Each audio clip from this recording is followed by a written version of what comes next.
The views expressed on the previous programs are those of the hosts, guests, and callers, and do not reflect those of the broadcast group, its staff, advertisers, or agency. Well, we popped it on during the break. Yeah, you popped it on late. WQAM, Miami, Fort Lauderdale.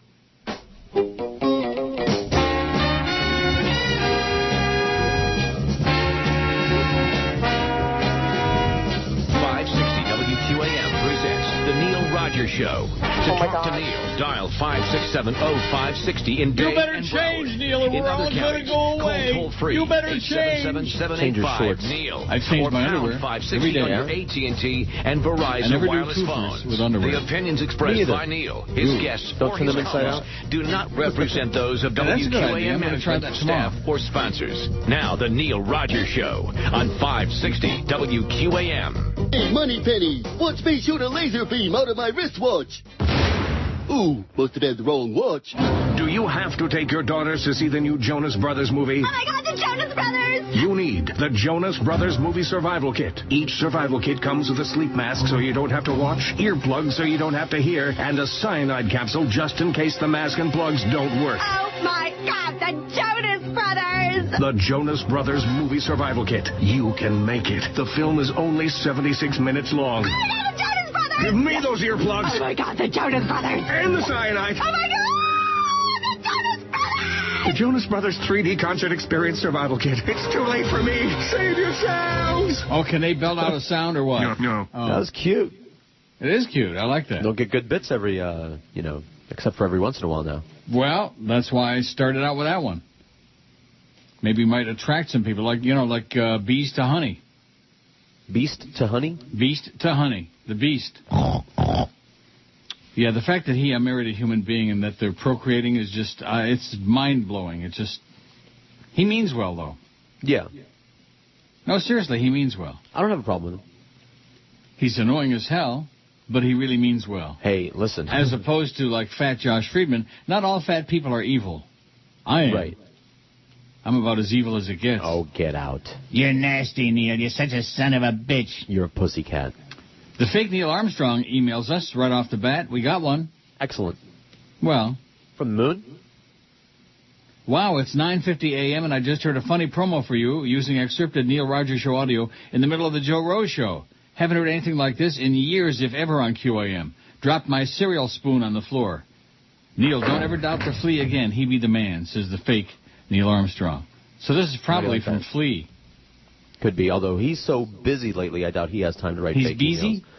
He's got, like 5 different jobs. He's going to be replacing Joe Bell soon, Oh, happy day. Oh, wouldn't that be something? From your mouth to God's ass. Hey. Well, the email thing, the problem with it is it's regressing back to what it was there for a long time. Complaints, critiques, and life instruction for yours truly and George. You could complaints and critiques. It's boring. What? You could bind the life instruction into a book and then sell it. First of all, when you're dealing with the entire anonymous universe out there, we know that a lot of the crap is coming from the Ojan provocateurs, the goyim across the street. Right. And other misfits in the business and want to be in the business. And, of course, those people are shut off from the phone because I'm not taking calls. So this is their avenue to attack and annoy and aggravate and palpitate and agitate. Just wait till we start taking smoke signals. Yeah, I think that's a good idea. And by the time they get up here, they might be a little stale, but it's all right. Now, here's an example. Well, I'm going to reread the one that came in about 10 till 2 yesterday, which 99% chance it's your buddy John ZTR or another one of the fakes. There is nobody. There just can't possibly be anybody this ignorant or this lifeless who's going to send this long, big 2-paragraph email about, oh, geez, you have to do to get over it. No, I'm going to be gone. Yeah. Subject, will there be a 34th year for you or me? ? There will be for me if you're gone. Bye-bye. Bye-bye, Don Taylor, a.k.a. Doug. Make up your name, your mind what your name is, by the way. Is it Don Taylor or is it Doug? Hey, you don't have to choose anymore. No. Now, here's one that came in 1:45 p.m. yesterday, but never got to it on the air.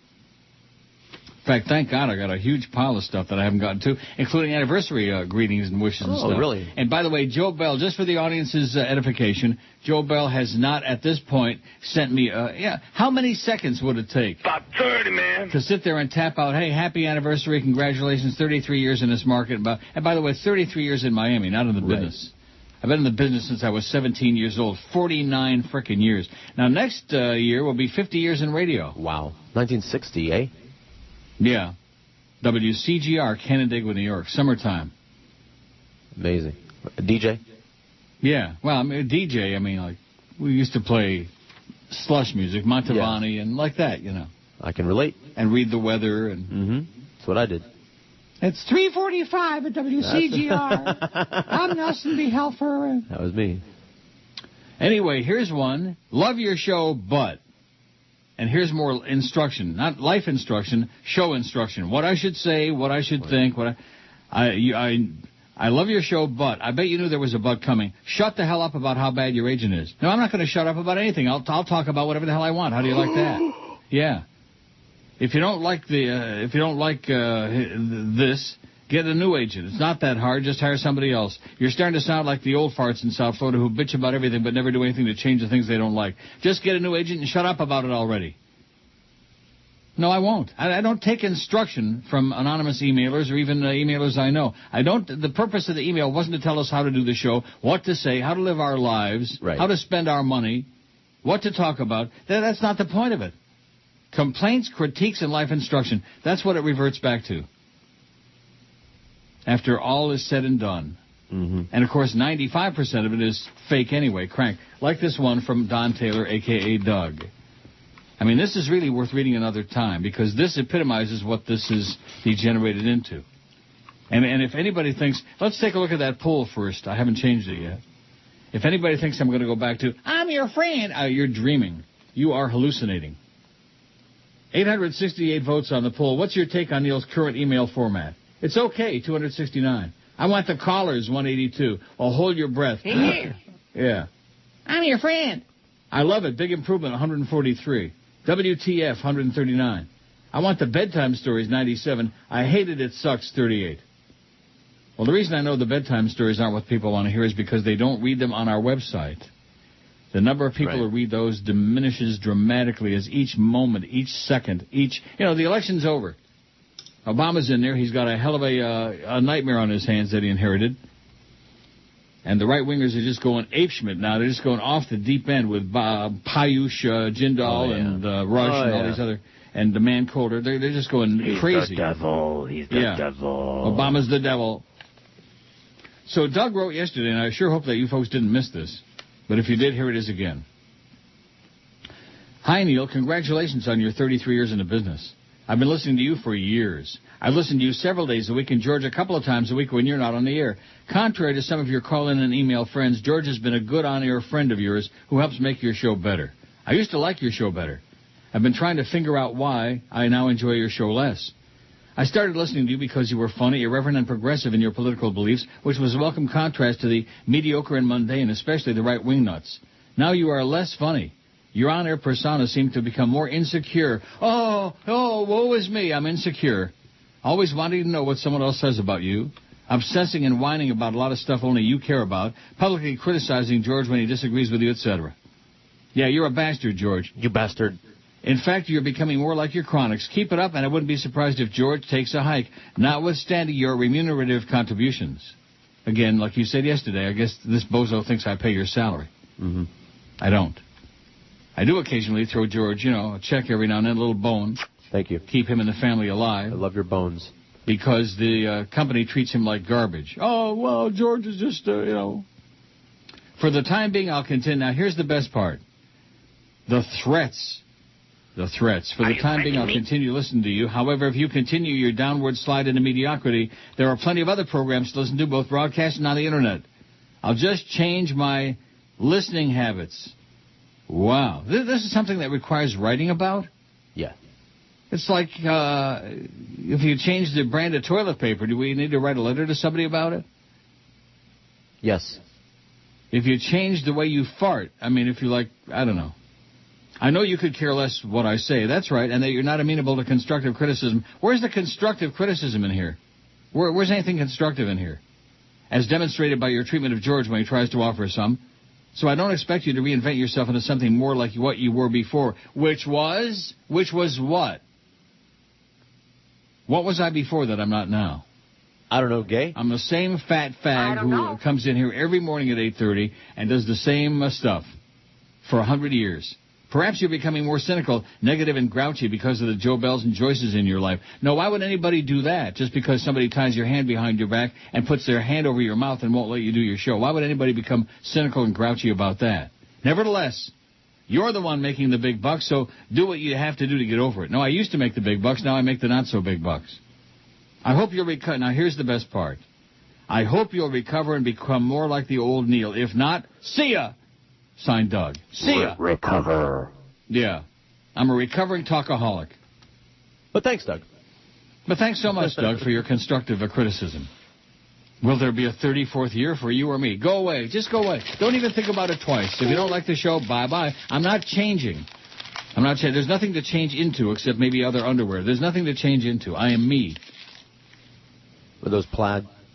I come in here, I sit here, I do my best every day to entertain and amuse and titillate and hopefully try to get a response, which, believe you me, diminishing is an understatement. Let me take a look at the emails. Oh, there's a couple on there. Here's a poll idea, and here's one that says, hello, today is my birthday. Can you please acknowledge my birthday on your show, Alex?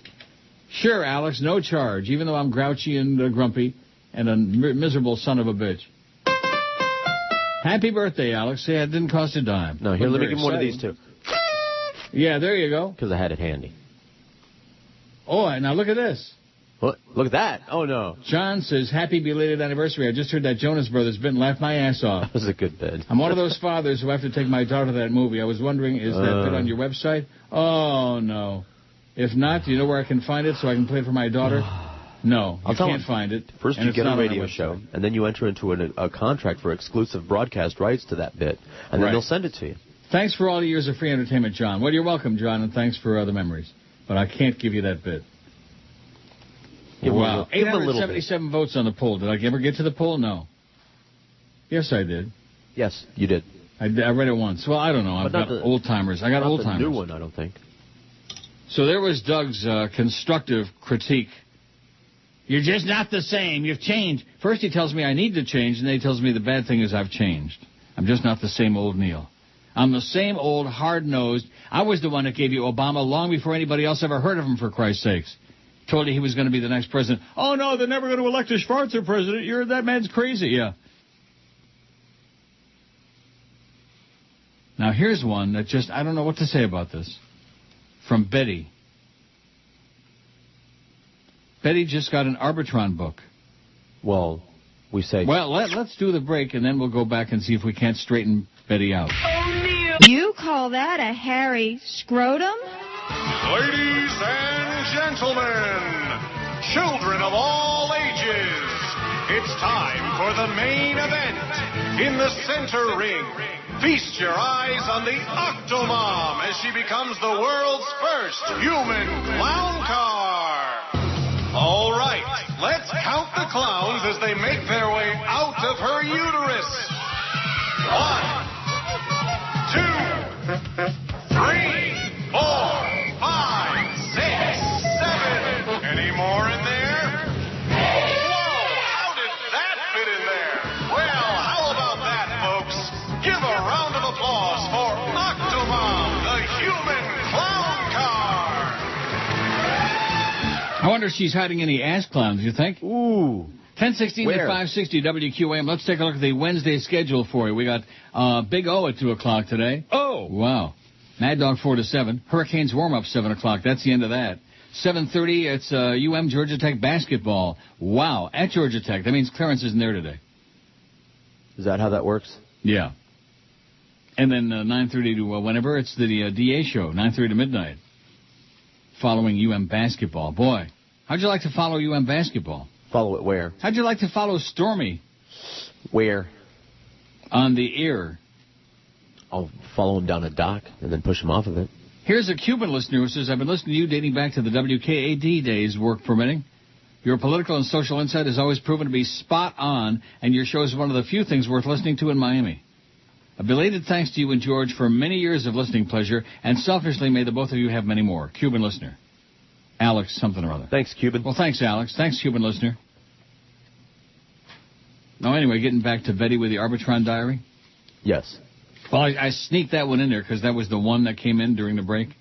Email. Well, I sneaked in a fart, so don't feel bad. Neil at neilrogers.com. That's what we're looking for is some material on there. You know, some commentary. Yeah. Something. Wow. Well, we use the word material loosely. That was up 55 points, by the way.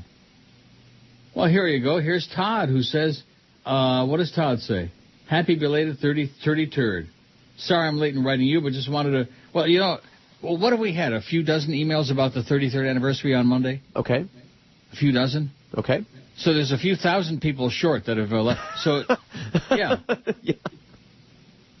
Sorry I'm late to writing you, but I just wanted to thank you for the past 5 years of entertainment. I regret not listening to you earlier. My father's been listening to you for 10-plus years. I was lucky to start listening to you a few months before Mo started working there. I feel I really got a chance to listen to some of the funniest effing Schmidt on radio. You and George have put a smile on my puss for a few years now, thanks. And thank you, Todd. See, that's nice. Not too ass-licking or like that, but, you know, nice. Oh, we don't want to be nice. We want to be South Floridians. We want to be like that. Like you're always talking. They're just trying to live up to their reputation. And they're congratulations for getting out of here, because the longer you stay, the more you turn into them. Yeah. You know that, right? Well, I don't want to do that. No, I'm doing okay. Sun is shining. It's going to warm up this weekend. It's going to be Friday, 48. Woo! After the last few days, just bitterly frigid, bitterly cold. Let's take a puke at it and see what it is now. Oh, it's all the way up to -10. Going to be -1 today. Sunny and 34 tomorrow, and 9 on Friday, and whatever. I missed it. I missed what it's going to be. So Betty says, just thought I'd mention, I got sent an Arbitron book to list preferences. How can I intellectually rate radio when almost the entire market is owned by Clear Channel, and all we get is right-wing Nazis like Limbaugh, Sean Hannity, and Michael Savage, or elevator music and heat games? Even Beasley appears to have lost it. The good programs Beasley barely promotes, and the stuff they do promote is mediocre at best. Happy anniversary. 33 years in this market has to be something of biblical proportion, says Betty. I got the answer for you, Betty. Put down what you do like and what you listen to. How can I intellectually rate radio? Mark down you listen to what you like and what you listen to. Right. Like this show, assuming you like it. Yeah. Please. Right? Right. Please. Doesn't that solve her problem? It solves our problem. I mean, it sounds to me like Betty has made this into geez, how can I put down? Well, don't put down all that right-wing crap. All that fascist garbage that Cheap Channel spews endlessly. He's the devil. Yeah. Obama's the devil. He's the devil. Blah, blah, blah, blah. You know, it's his fault we got this economic crisis going on. Well, here's something that leaves me speechless. From Teresa, who says, my grandson is a big fan. Neil, my grandson and I love your show, and he's been hooked on those funny song parodies. Recently, his school asked him to write a poem from a famous or historical person. And he chose you. I told him, why not? After all, you're a great role model. You stand up to people, and you're something at times. Not to mention you are handsome. Oh, Jesus, Teresa. Here's a copy of the poem, and I'm sure he'd be delighted if you had a chance to read it. Should I read it? I think, yeah. Every day on the radio he appears. From 10 to 2 he entertains. He's fat and bald and a bit little queer. From using curse words he must refrain. And in his heart he has no fear. As evil creatures he shall face by the name of Joyce and Jolly Joe Bell. But here comes Neil with mic in hand to send those monsters straight to hell. Teresa says, I think it's a lovely poem, but his teacher was confused about who you were and gave him a 0. We thank you so much, Neil, and have a good day. Well, I'm so sorry that your teacher gave you whoever you are, Teresa's grandson. Teacher sounds like a 0. What? That poem? You didn't like that poem? No, I like the poem. The teacher sounds like a 0. They didn't recognize who they are, so they give him a 0. Didn't know who the hell I was. What kind of teacher in South Florida doesn't know the great... Neil, God! Huh? My God. Probably a fascist. Probably a card-carrying ditto head.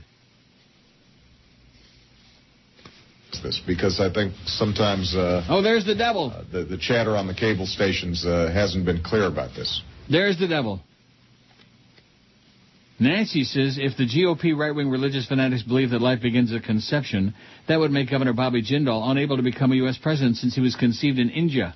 In his speech, he said his mother was pregnant with him when he arrived in the U.S. Says Nancy. In other words, I love you, Neil, says Nancy.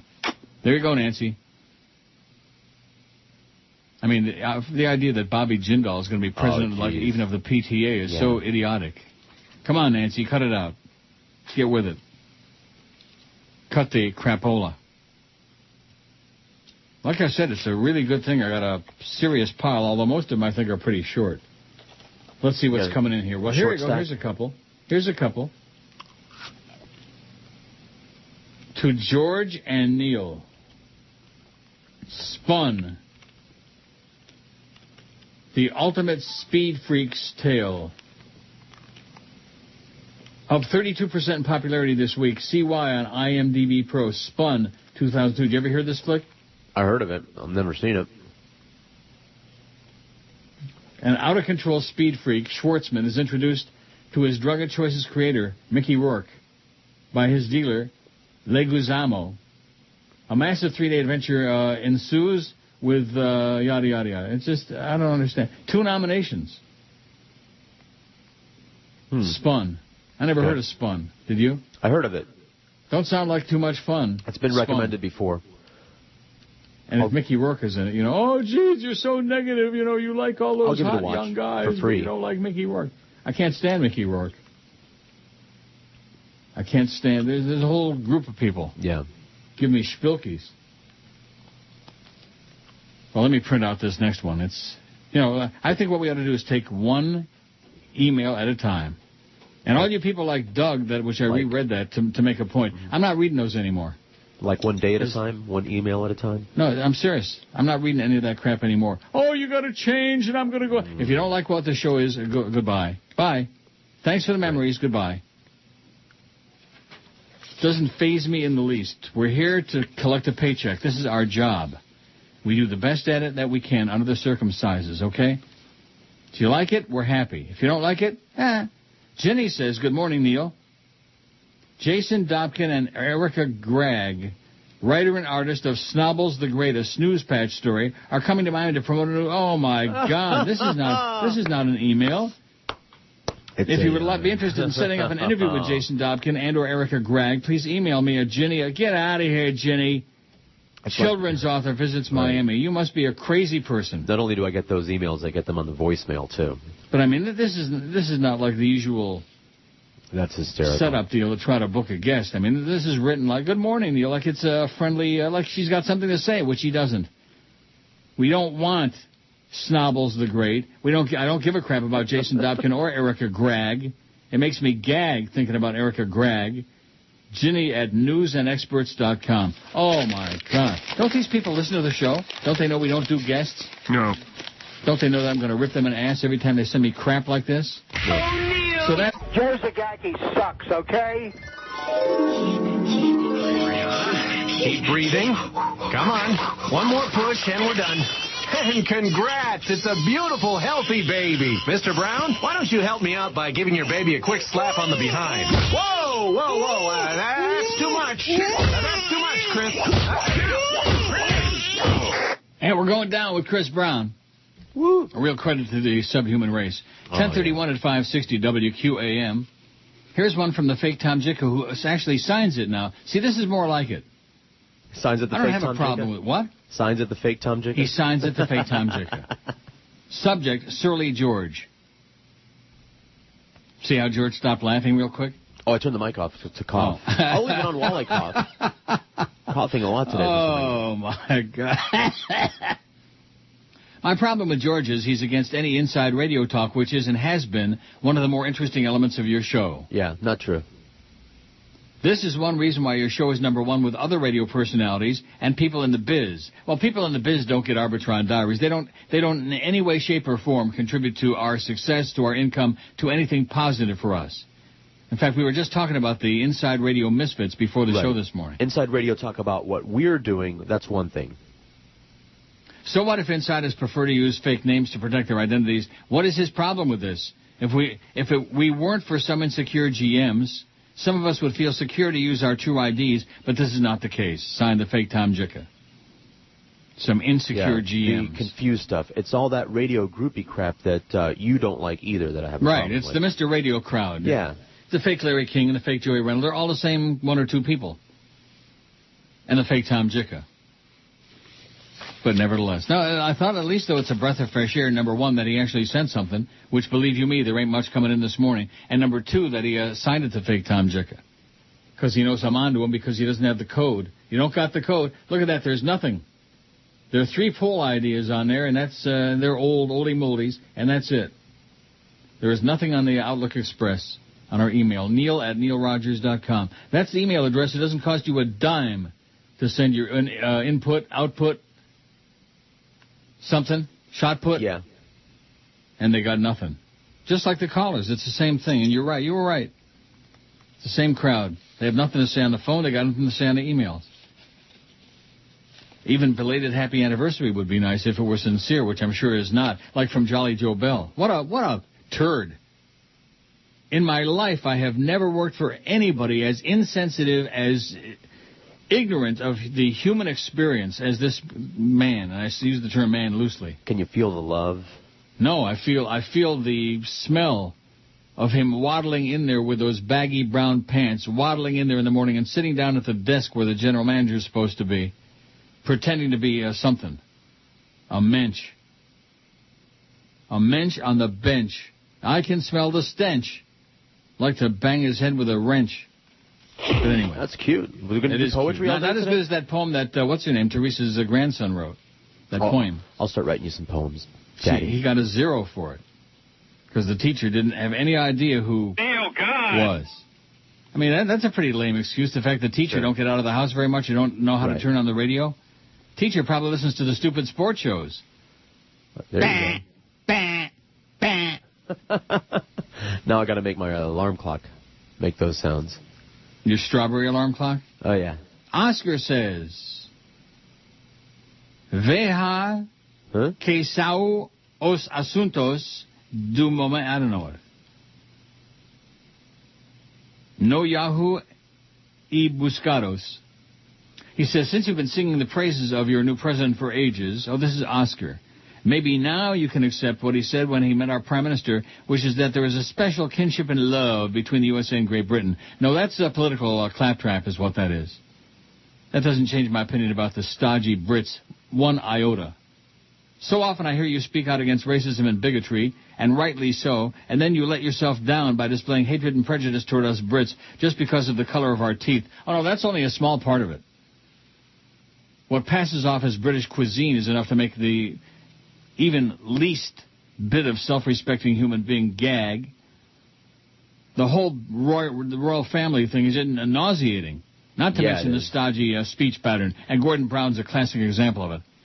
The constipated personalities of the Brits. The stodgy Brits. Although I once did have a interesting experience with a Brit. Yeah? Was it a hit? Yeah. Did it fit? Oscar says, I'm prepared to let sleeping dogs lie and forgive and forget. An apology from you for your past outburst would be nice. Oh, yeah, an apology. But if you're too proud to do that, then I propose that as from today, we just put the past behind us and all start behaving as the close friends and brethren we truly are. Oscar, no, I don't like the frogs. I don't like this business about racism and bigotry, everybody is a racist or bigoted in some way. I'm not saying it's a good thing. We have to try to combat it and fight it and resist it and whatever, and then hate it all we want. Right? Right. Just like your hatred of Puerto Ricans and Mexicans. What are you laughing about? I don't. You do? I don't hate any of them. No. Who do you hate? Gypsies. Gypsies? I would there you wear go. that on I would a go along T-shirt. with that. Burn all the gypsies, baby. Deport That's them. a good idea. March them into the ocean. Look at that. There's nothing in that view. Nothing. 0. All this started on Monday. You know what? I should have just skipped the whole anniversary thing. I should never even have mentioned it. Because there's not a one person that would have remembered to say, March 1st is Neil's anniversary. Nobody cares about such crap. Well, I have it on my calendar.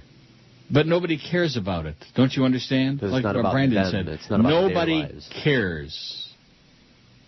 That's a good point. It could be 100 years on the air in Miami, and it doesn't make a bit of difference. What do you got for me? What do you got for me? It means something to me because it's, it's my career. It's my livelihood. It's what I've been doing for a long time. But it means nothing to most of them.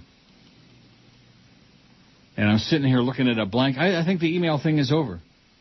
So the phone is over. The email thing is over. What about message in a bottle would be next? There you go. Smoke signals, Morse code. I can have Paco sitting down on the shore of Lake Ontario there collecting the bottles. What? Oh, you know what I missed? Those ticker tapes. Like, then we can always sell the bottles. We can get the 2 cent. There you go. Do they still do that? I'm not sure. I mean, Never you no don't see a lot deposit, of, no return? Right. You don't see a lot of glass bottles anymore. They still have them, but I don't know where. Beer bottles. Right. And those are not depositable. They're not? No, I don't know why. How about the old Pepsi bottles and Coke bottles? That's what we used to turn in for money. Right, I don't see those very much anymore. They're out there, but I don't see them used ever. to see the homeless with their shopping carts. Or me. Or George pushing around with a big bunch of bottles to return to get the 2 cent apiece. That's right. Well, maybe Jolly Joe Bell will give you some time off so you can go around the hood. And by the way, it was 5 cents in my day, Pops. Was it really? Oh, yeah. Oh, way back when I was a child, 400 years ago, it was like 2 cents. See how argumentative George is? Everything I say, you're wrong, you're wrong. That's right.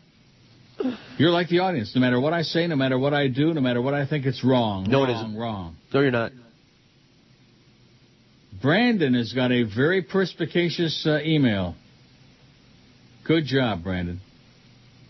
Boy, if I had 1,000 like him, we'd have a show. We'd have a career. We'd have hope. Mm-hmm. Oh, here's the fake Joey Reynolds. I always wondered why Neil is only on in one market. This is that same site, chat room, whatever it is from yesterday. I always wondered why does anyone know why he wasn't successful in Tampa? Neil was part of a package deal on 620 AM. Call letters then were WSUN. When both WIOD and WSUN were owned by Cox, the package included Neil, Rick and Suds, and Randy Rhoads. If I'm not mistaken, either WIOD or WSUN was sold by Cox, and at that point, WSUN went in a different direction. That is not correct. Neil, Randy, and Rick and Suds were on for several years on 620. Also not correct. I enjoyed listening to Neil and Rick and Suds, and when all of them had a public appearance at the old Clearwater Mall in Clearwater, there were hundreds of people. No, there were 5,000 people there to get autographs, etc. 5,000. By the way, the late Bob Lazar did Morning Drive at that time, and Neil came on at 10 o'clock on WSUN, whereas he started at 9 o'clock on WIOD. Also not correct. Also, at least once, maybe twice, Neil, Rick, and Suds, and Randy were in the St. Petersburg area for a week to do their shows from WSUN studios. Oh, those were some glory days from WSUN 620. Now, see, you're right about that. That's Drek. That's just pure, unadulterated crap. That's the Mr. Radio garbage. You're right. Yeah, that's the stuff I was talking about. Oh, I've always said people love to Nobody be brought cares in on about the such crap, except the groupies inside the business, and boy, they're pathetic. Pathetic. Probably Bill Marshall sent that. Well, I'll get to Brandon's commentary in a second. He says it was bound to happen, just like everything else. The emails have run their course. That's right. Yeah. That's correct.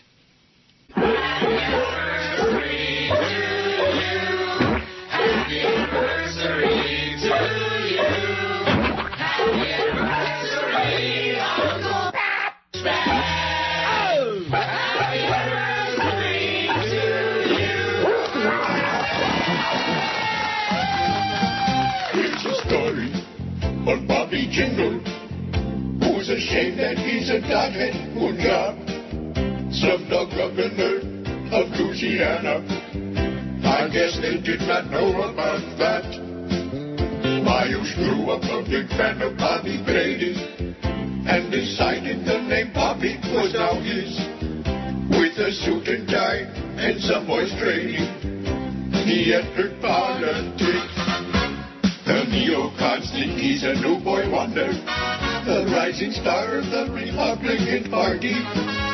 Though they're not quite sure how far he's acclimated, he may still drink his pee. Punjab Payush, Punjab Payush, from Vishnu above Punjab Payush. Punjabi. 10:46, 14 before 11 at 560 WQAM. Wow. He is strange. And also, he looks really swishy. Did you see the way he came sashaying? Yeah. Up to that... Nebbishy, swishy... Swishy? Like, he sashayed up to that podium when he was doing I didn't notice that, no. Well, Brandon says it would... Can I speak? Okay. Go ahead. That's it.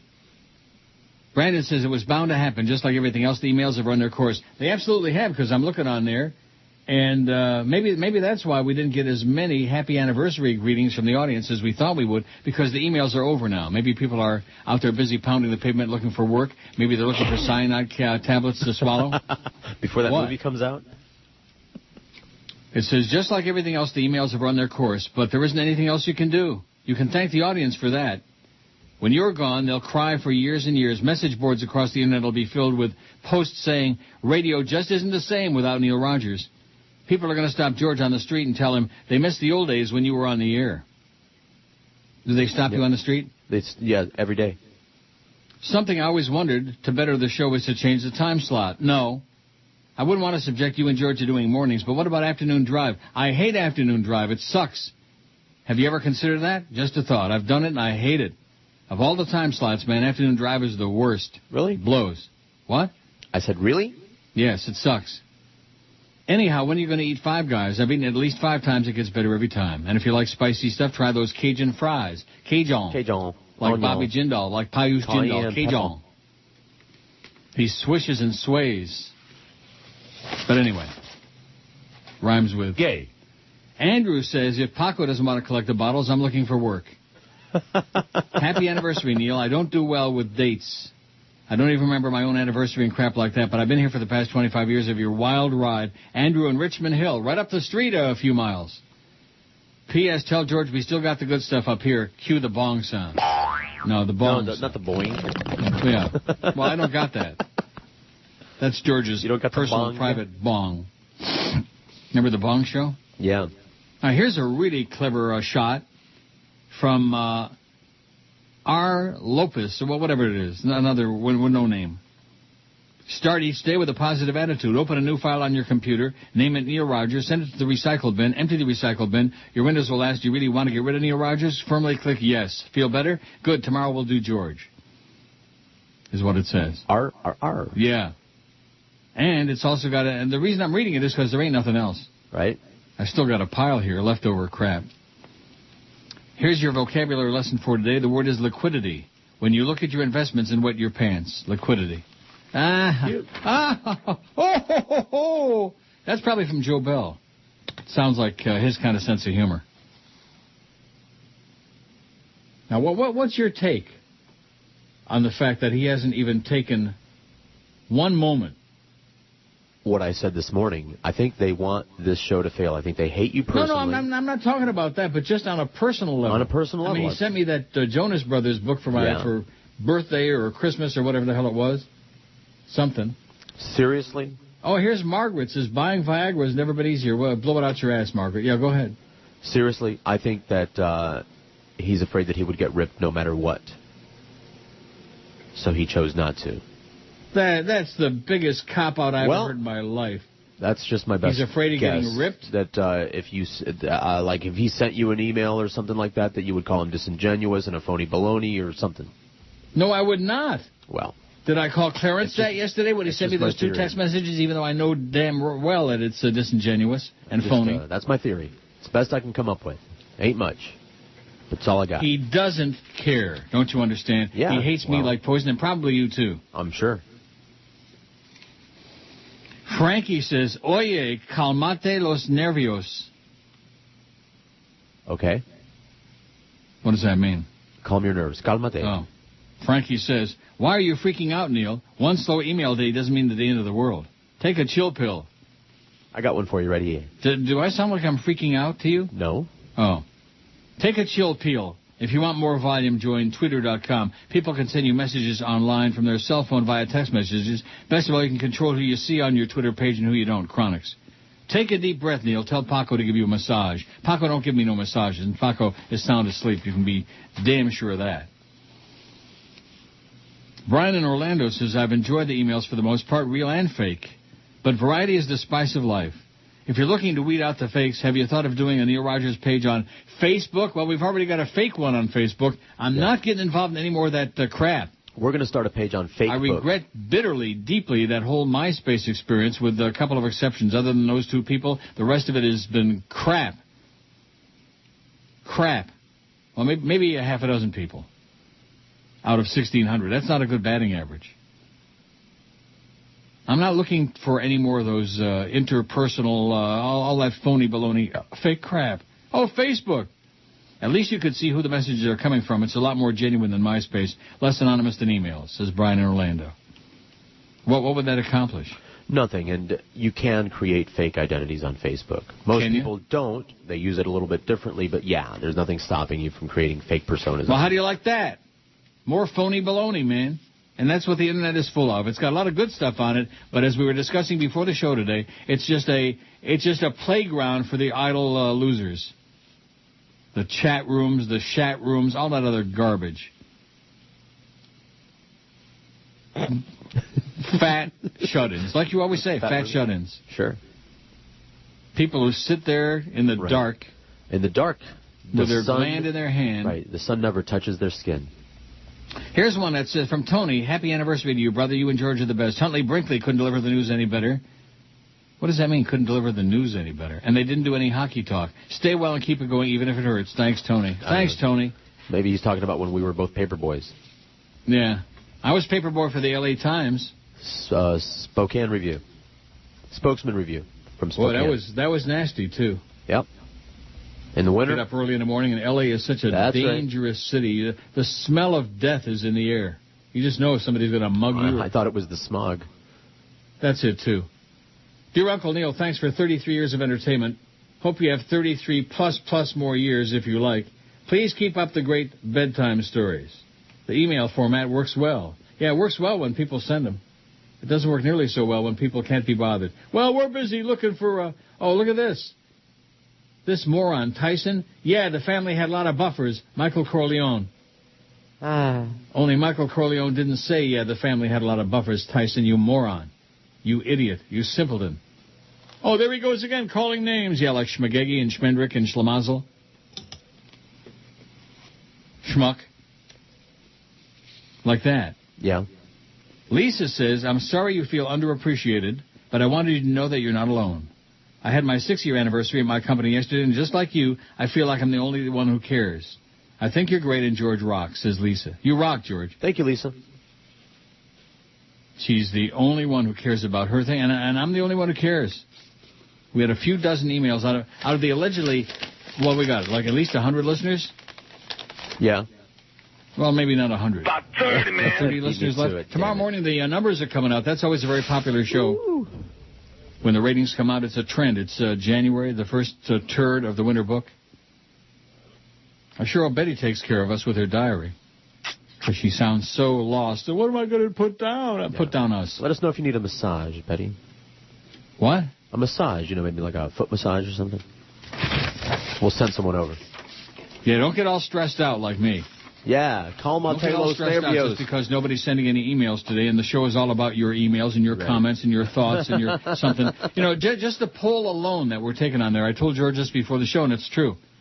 Just the poll we're taking. What's your take on Neil's current email format? Should elicit dozens of comments of every shape and variety. Positive, negative, in between, we don't care, whatever, something. Cornell says, I have a question. How do I get one of those radio diaries? Do I have to belong to a special club? No, they have to pick you out of the phone book. You would think in this age of technology, everybody would be able to chart the radio show of their choice. Maybe one day they'll include me so I can vote Neil. Neil got all day. Have a great one, guys. Says, well, thanks, Cornell. We'll try to get you a bogus diary. A bootleg diary. So we'll see tomorrow morning, especially I know that the people in our station are very, very concerned about what's going to be happening across the street and how badly those guys are going to do, except for LeBastard, who's got their, he's got the number. And the rest of it, forget about it. Can you imagine the money they could save by just shutting, like us at night? Can you imagine how much cash we could save shutting the damn thing off at night? Ooh, at least $8. I would say after Mad Dogs, shut the thing off till early in the morning. Oh, Neil! You're listening. This is the Neil Rogers Show. You fairy. This is your brain. Rock solid. Any questions? real American a-holes. Real American a-holes. We salute you, Mr. I steadfastly refuse to convert from analog to digital guy. Mr. I steadfastly refuse to convert from analog to digital guy. Oh, yeah, I remember you. You're the guy from the old neighborhood who had every Zeppelin album on 8-track. What a whole lot of love now. And if I'm not mistaken, you're also the dope who was convinced that Beta would outlast VHS and who thought video laserdisc was great because you had to get up to flip it over at the same exact time you needed to take a leak. After February 17th, the only reception you'll be getting is on your CB radio. But you don't care. That just means more time to hone your skills at Asteroids. Don't forget head-to-head football. Yep. There you sit with your can of Tab, watching your 19-inch Sanyo with the pliers where the channel changer used to be, refusing to budge, just like that idiot who wouldn't move off Mount St. Helens back in 1980.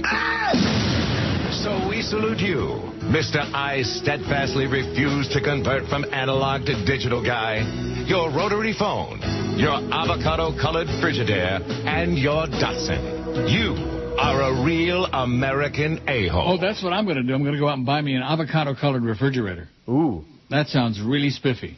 I'm going to fill it up with all kinds of good crap. Well, Greg Budell is back, and believe me, trust me when I tell you, this is Greg Budell. Okay. Trust me. I'm not... Lifeless, idiot, despised, reviled by all, and nothing going on. So when he finishes his show in Bumfork, Alabama, wherever the hell it is, picking his nose, this is what he does. He listens online to the show and emails incessantly. Now, when you hear this, you're going to... I don't know what you're going to do. You may collapse. All right. Should I wear a diaper or a seatbelt? Both. Let me strap it on. Greg Budell says, Neil, you didn't take my suggestion seriously. As we all know, there are too many all-sports stations in the market. Why wouldn't the Beasleys be interested in purchasing the struggling $7.90 the ticket? Put the combined sports talent on 560 and change $7.90 to a news talk entertainment station. Why is this a bad idea, Greg? The first 400 times I told you it was a bunch of crap, and I'm going to tell you for the last time, Greg, you bug me. You make me nauseous. Now, after all these years, I understand why you think the whole world hates you, because they have good reason to. Because you're annoying. You're annoying. You won't take no for an answer. The answer is no. You know, it's a great idea. Here, let's do it. Yeah, it's a great idea, but it's not going to happen. And what the hell have I got to do with it? If you're so excited about this, why don't you call the Beasleys in Naples? Why don't you call your good, close, personal buddy, fat-ass Jolly Joe Bell, and have lunch with him and give him a song and dance about what he ought to do? And they'll laugh you right out of the damn Lester's Diner. Why is this a bad idea, Greg? They're all going to laugh at you. See, there are people who work in radio, and then there are those people whose lives are about radio. They're not really in radio, but their life is all about radio. My life isn't about radio. Is yours? No. I sure hope not. Oh, God. Because if your life is all about radio, boy, you got real cirrus. I barely listen to it anymore. Not that there's a whole lot to listen to. That was up 127 point. All right. Oh, look at this. Here's a couple of things. Oh, put them away. Oh, here's a couple of emails. Oh. Oh, this is good. Same old crap. But I'll read it. Oh, Lawrence is back. Chronic Lawrence. Okay. Okay, Lawrence. You know Lawrence Margolis? Chronic. Good guy. Chronic. I mean, really chronic.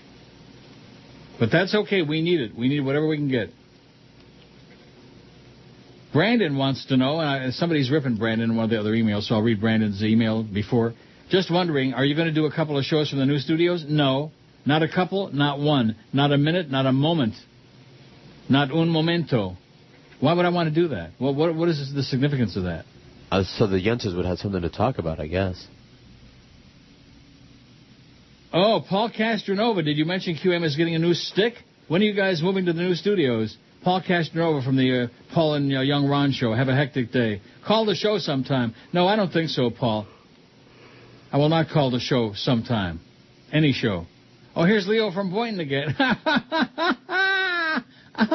Hey, Neil, enough with the happy anniversaries already. If you have no material, just play something funny, says Leo from Boynton, who is technically challenged on the internets. He has to send me 2 emails to tell me who it is. But that's okay, Leo from Boynton. You've obviously got some real problems. Mike S. says, how come everyone else who emails you with something you disagree with has no life, but Brandon, the teacher's pet, does? It's chopped off here. On the contrary, he may contribute more to your show, but that's because those of us with lives don't have so much time on our hands. Also, it used to be that your show seemed to have fewer, shorter spot breaks than the other shows, and we do. We have 4-minute breaks, 16 minutes an hour max. That's right. It's in my contract. Not counting and they're 8-minute stretches. Right. Did you concede some more time to spots? No, the breaks are 4 minutes. Start timing them, Mike S., since you don't have so much time on your hands. Start getting the stopwatch out. Or with sales in your recent meetings, it sure seems like it. Have Brandon time them. No, you time them, Mike. Yeah, he's worried about how long the breaks are. And he's knocking Brandon. Brandon contributes to the show, and just like Lawrence and some other people, they actually have something to say when they send an email as opposed to, why do you do this and why do you do that? Bat, bat, bat, bat. And you wonder why I despise South Florida and a very large number of people in it? I'm not saying that there aren't a-holes everywhere, ass clowns everywhere, because there are. There sure are plenty of them here. There are plenty of ass clowns at Woodbine. But nevertheless, Florida just seems to have a preponderance, just an unbelievable number. Brandon says, just wondering, are you going to do a couple of shows from the new studios? No, I am not. Let me say it again, no chance. Anyhow, with so much cost-cutting going on, especially with newspapers, why the hell every Saturday does the Sun Sentinel Spanish edition end up in my driveway for free? And the entire neighborhood that gets it, too. It's been going on since I bought that house 5 years ago. How much money does it take to make these papers? Are they cutting cost? If I'm not mistaken, George talked about this a long time ago. But you don't find that really wasteful giving something to somebody who doesn't want it in the first place for free on top of it. It's free on anybody's driveway, but they charge you to get from the newspaper stand. Well, it is what it is. And everybody in the world knows what it is, the Sun Sentinel. Crap. Yeah. Ooh. Oh, yeah.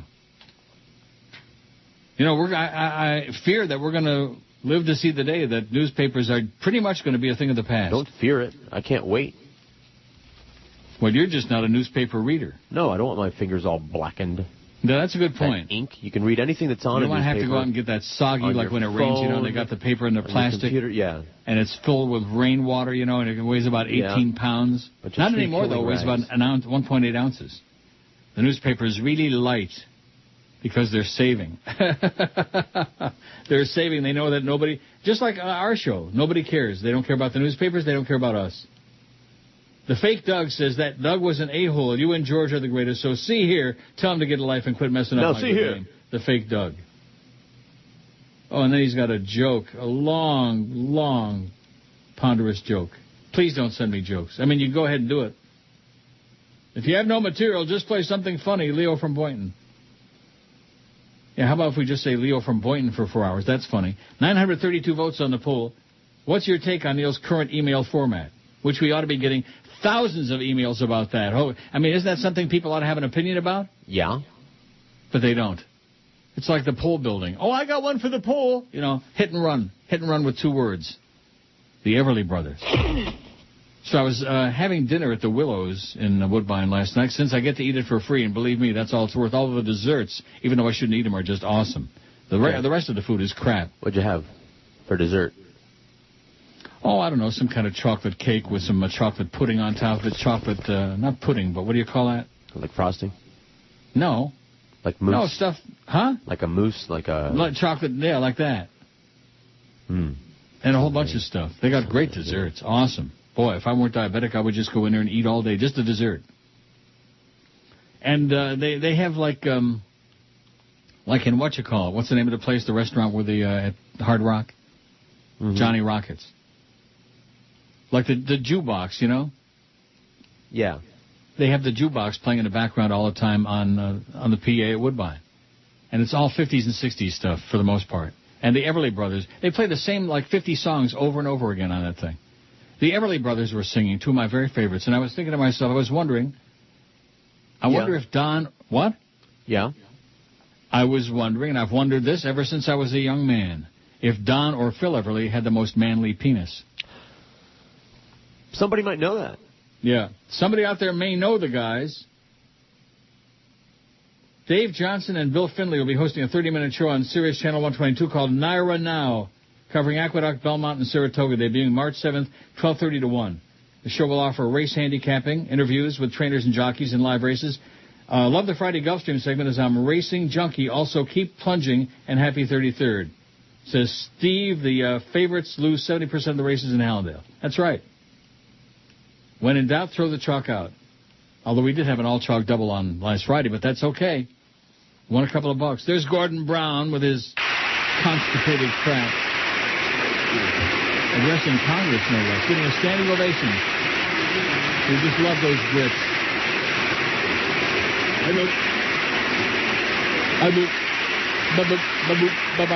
And I know you will allow me to single out for special mention today one of your most distinguished senators, known in every continent and a great friend. Ted Kennedy. Northern Ireland today is at peace. More Americans have health care. Children around the world are going to school. And for all those things, we owe a great debt to the life and courage of Senator Edward Kennedy. What I tell you? You're so smart. Standing ovation for Teddy.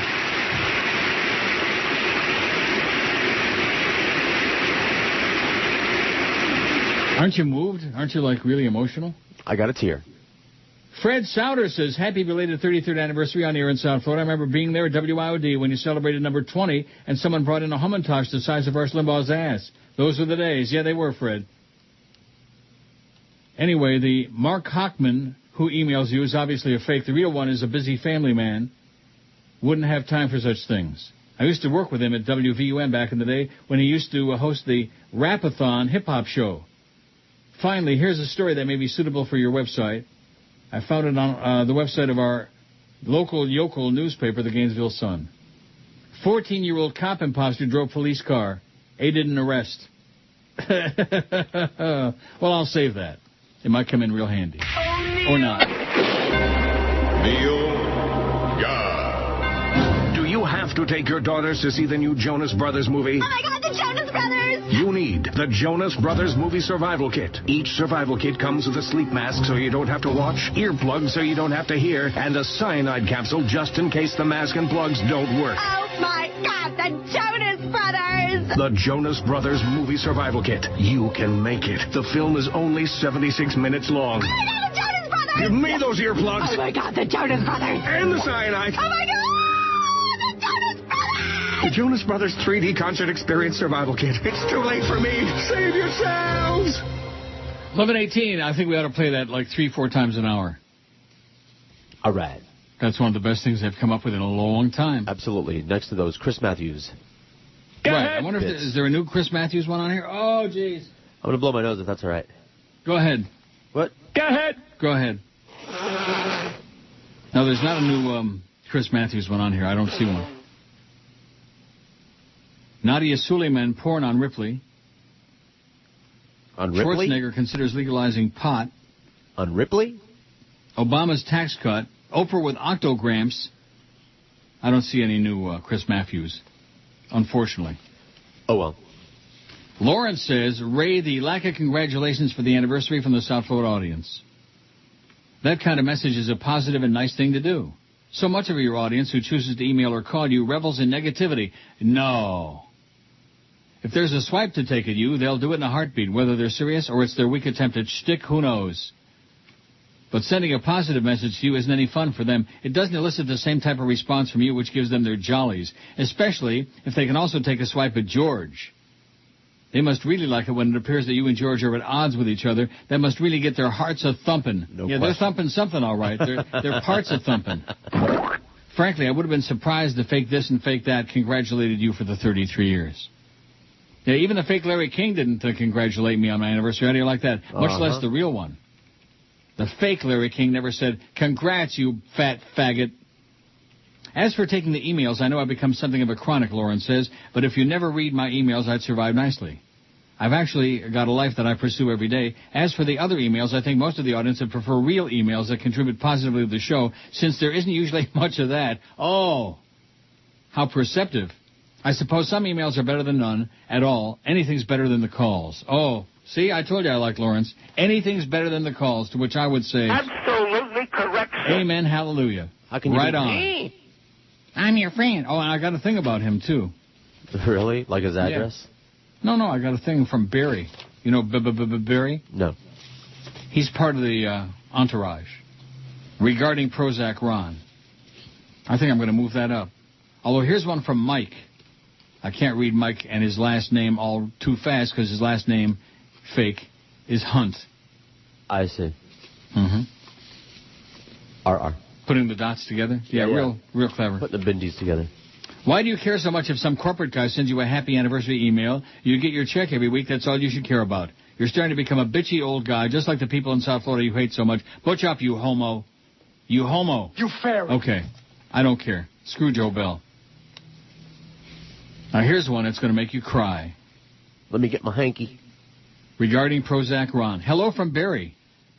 Prozac Ron has been spotted at Best Buy and dropped some of his Star Trek figures. He always does carry them.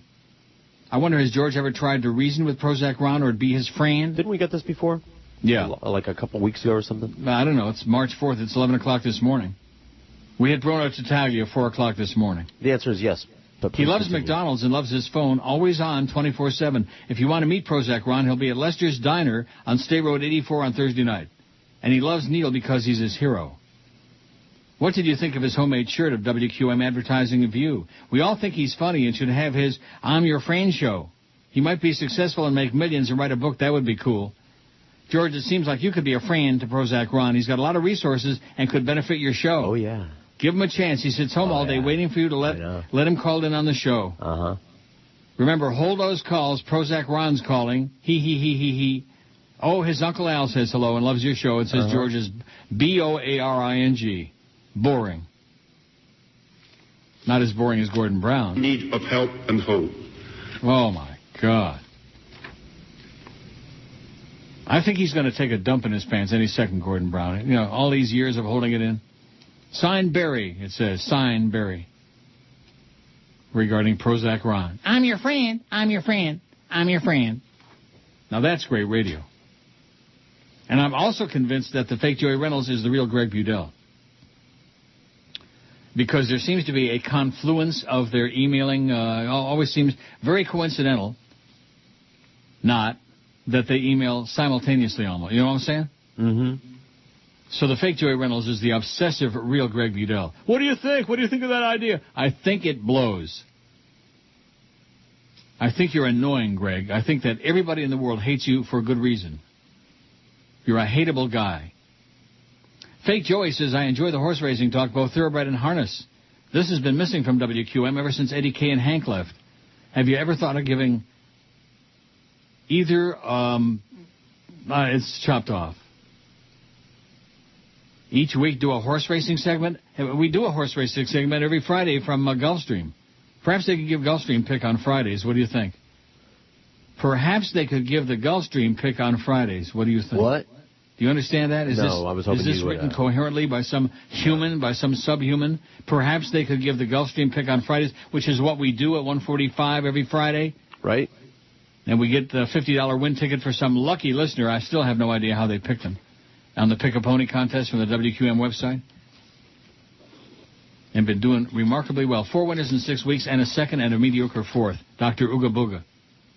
He's still running, by the way, Dr. Ooga Booga. What are you laughing at? That name is funny, sorry. Ooga Booga? Yeah, Oogles, Boogles, McDougals. Yeah, Dr. Boogles, Oogles, whatever it was. It was a bad name and a bad horse. Oh, here's a couple of emails. Here's the fake Rick Riley. Why is it that Rafael Benitez just can't see that Lucas isn't fit to wear the shirt? Why? What is that all about? I don't know.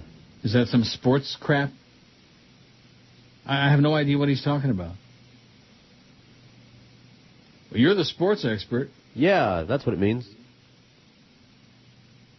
Oh, here we go. Constructive criticism from Chronic Jason. All right. From Chester Copperpot. Somebody emailed me the other day and told me who that is, Chester Copperpot, but I think it's in my pile somewhere. Way, way down there, deep. It's way down there, deep. Maybe in somebody's... rectum? Yeah, deep. You know Chester Copperpot? Not personally, no. Well, while I'm printing out the constructive criticism from Jason, now they're starting to come in. Make them as negative as you want, as hostile as you want. We like it. We're masochists. That's why we're here. Oh, Neil. Neil? God? Hi, my name is Bobby Jindal. Well, not really, but I am the new hope, the ray of sunshine for the Republican Party's next candidacy. Did you know Americans can do anything, like take a bath? That's why my parents migrated here from India. Americans can also make tasty candy. Much like the candy we sold in our family mini-mart. We had many chocolatey treats and Jolly Rancher with realistic watermelon flavor. I appreciate the president offering my state of Louisiana billions of dollars, but I'm afraid I must refuse. I cannot accept money that has Democrat cooties. Besides, here in America, we can do anything. That's why I changed my name from Payush. I did not like being called Payushki as a child. Then, one day I watched the Brady Bunch on color television and fell in lust with Bobby Brady. Ooh. I thought about it for a while, but couldn't rightly call myself Bobby Brady if he had a gay father. So I wasn't totally convinced until I saw Bobby Sherman. Ooh. So now I may still be Payush Jindal, but by Vishnu above I will be thanking you please to be calling me Bobby. Ooh. Thank you, my friend. Bobby Sherman, oh my God. I pushed him out of my mind altogether. Bobby Sherman. Maybe that's why I'm in such a good mood these days. Remember Bobby Sherman? Sure. Could he sing or what? No. Oh my God. Yeah, he was almost funny. As good as Fabian. I think you're an anti-Semite. Stephen Kendall says, I've been listening to your program for 20 years now. How could anyone complain? How anyone could complain about it is ridiculous. I've laughed myself to tears on more than one occasion and still do at times. Yeah, this show brings me to tears most days, Steve. How you've survived on the air, considering the barriers to your show's implementation, is remarkable. It's absolutely unbelievable, I would say. Or maybe even incredible. I especially like your continued unveiling of the evils of organized religion. We non-believers need to get off their asses and assert ourselves, as you've done for all these years. I personally thank you for that. That's enough compliments. I'm, after all, a South Floridian who loves to spew vitriol. I'd like to say I'm tired of people's incessant need to view themselves as victims. Life, after all, is amazing, and besides, what's the alternative? I love the email format. It gives a certain anonymity, while from time to time I actually come up with something funny, theoretically. Happy Purim, says Steve. And Kendall.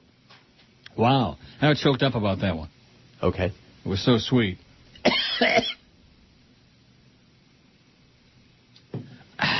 Fresca. Diet? You like Fresca? I do. I don't mind it at all. It's refreshing. And it is mild. Bill from Plantation says, happy belated 33rd. Thank you for the many years of great radio. I'm a loyal listener since the Zeta days. Would you please play the Obanic song from BB? What's the Obanic song from Boca Brian? I don't know. The Ebonics, maybe? Ebonics graduate, Ebonics. Oh, the Ebonics song. Now we're talking. And I did my part. I reminded Paco about the dentist at 2:45. See that? And I get that email yesterday. But this is what your life is reduced to. You have to be. Well, what's the big deal about that? Nothing. Let me ask you: when you have kids, see, I for the first time in my life, I feel like a father, a grandfather, or something. You know, like I'm responsible for some punk.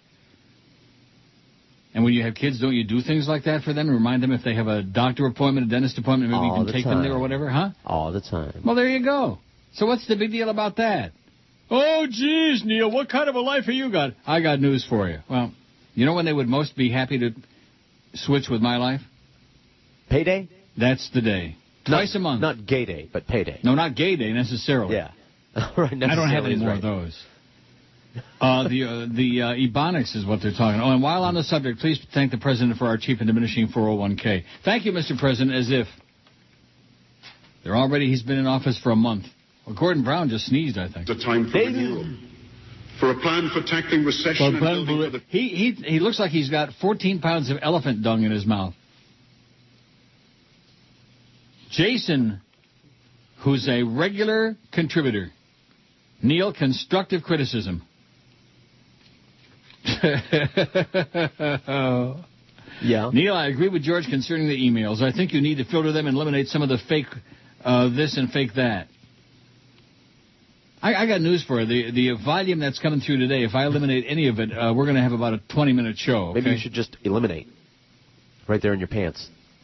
I think Gordon Brown's going to eliminate right there in front of Congress. Then they'll give him a schmitting ovation. Careful. Oh. I vote for bedtime stories on the poll, says Jason. I heard you say you don't know I heard you say you know your listeners don't want that because they don't click on the stories on your website, but I beg to differ. People don't read the stories on the website because it's too much like work. Jason, if you have any idea how much work it is to go and print out all those stories from 85 different publications and then sit here and read on the air like some kind of a Sunday school teacher for hour after, it's just too much like work, like you said. We like to be read to like little children.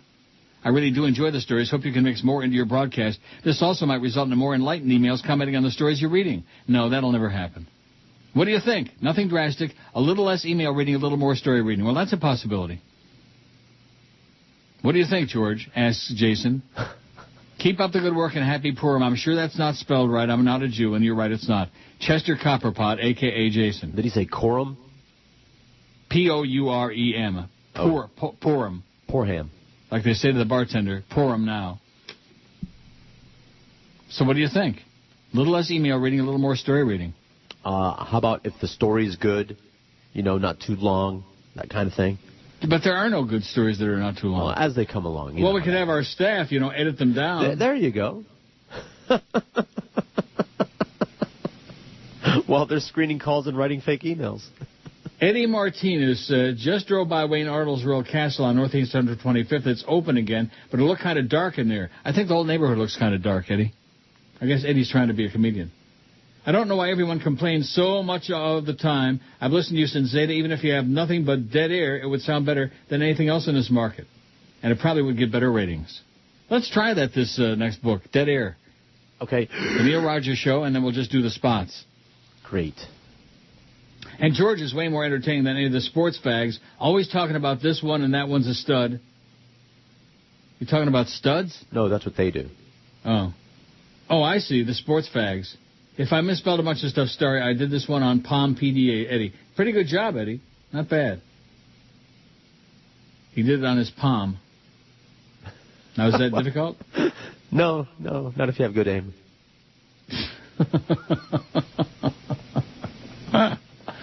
Oh, poor Eddie. Poor everybody. 958 votes on our poll. I'm going for 1,000 on this baby. We can do that easy.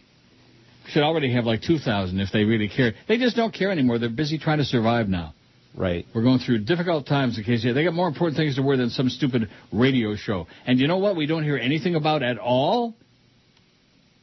No. Who was supposed to make this big impact and who's talking about me all the time and this one and that one? Bubba the Love Sponge. Don't hear anything about him. That's a good point. He was supposed to make this big... We hear from Castronova all the time, and I'm sure it's really him because he's an idiot.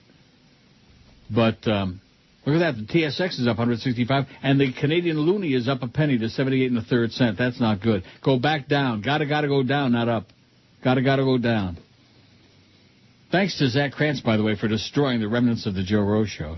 That'd be a good poll. Who's done more to destroy the Joe Rose Show? Clarence, Zach, or Stormcat? That's a good idea. You like that one? Yeah.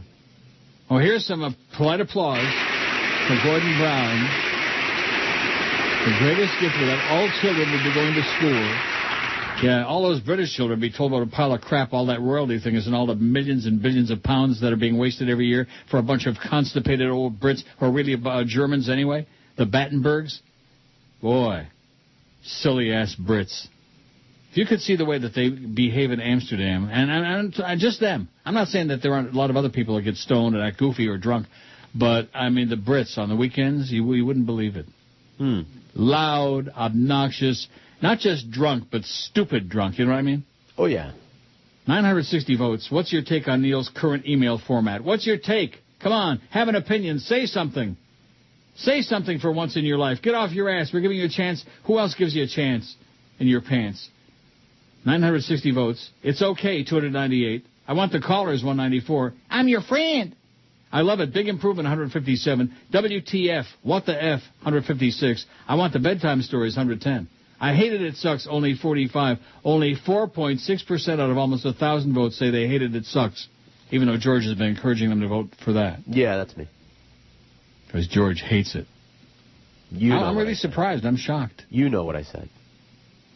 What did you say? You don't like the fake this one and the fake that one? Right, the Chronic. Well, how many of those have we had today? The fake Joey Reynolds. Oh, I don't know. Hard to And then the fake Tom Jicka, who actually signed the fake Tom Jicka, which I respect that. Don't you respect it a little bit? Complaints, critiques, and life instruction. Keep it coming. This is the most disgusting program. I urge everyone to complain to this station. About 30, man. Absolutely.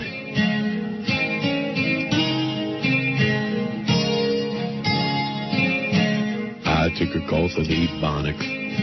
They say the future be bright for me. Now I can't get no job, 'cause I don't got no literacy. I was talking like an old Negro. Ebonics taught me how this way. Now I can't do nothing, but my heritage say that's okay. Change my name to Shufro. Drive a deuce and a quarter, ain't a Cadillac. I remember when I was stealing all the white man's cars, hanging outside the Belvedere bar, crying the blues about poverty. White devils got no job for me, and I thought Ebonics would give my life a chance. Now I got to go and sell more crack cocaine, crack cocaine, crack cocaine, crack cocaine, crack cocaine, crack cocaine, crack cocaine, crack cocaine, crack cocaine.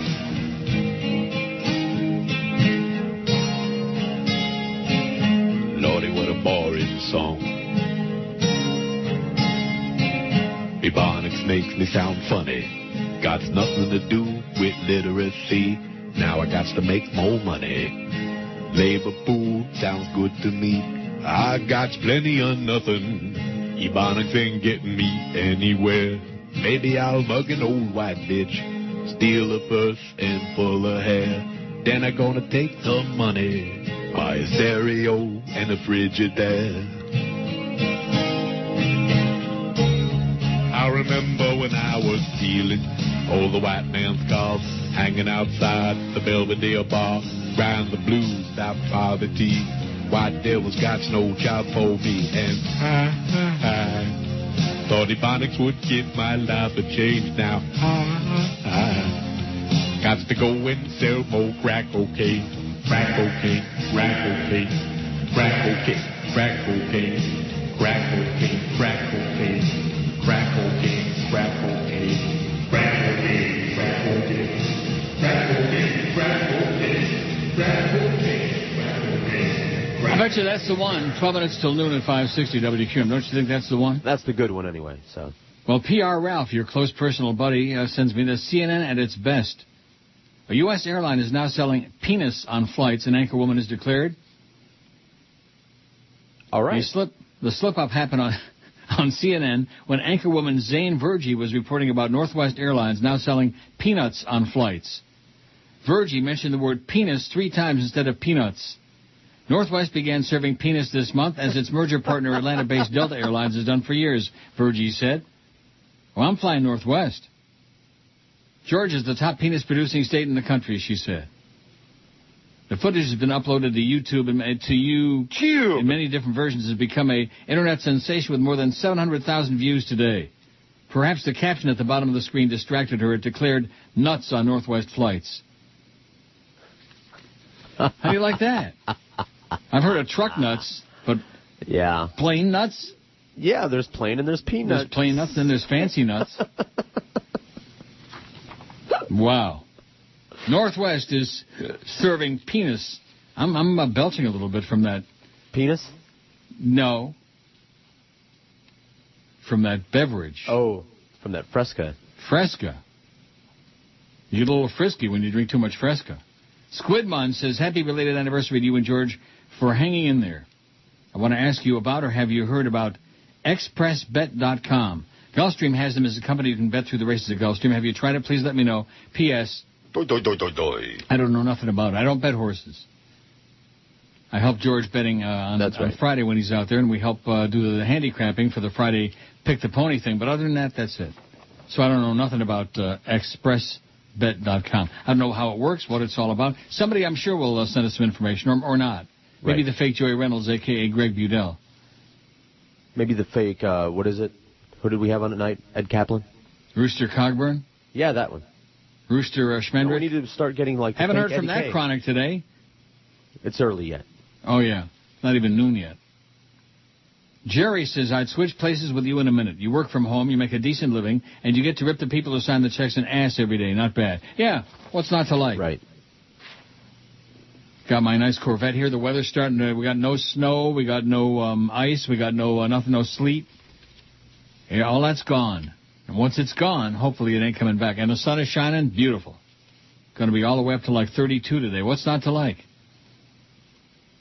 Right. Donna in Homestead says, happy belated anniversary. You and George are great. I'm a loyal female listener since the early 80s. Wow. As a traveling teacher, I'm in and out of the car all day, so I listen in bits and pieces. You guys never fail to make me smile. Thanks. I'm eligible to retire in about 14 years, so you have to keep working until then. Right, till I'm 80. Sounds like a plan. I couldn't do what I do without you. By the way, if you think the Beasley sisters, Joe Bell and Joyce, are a pain in the ass, you should try working for the school board and MD CPS.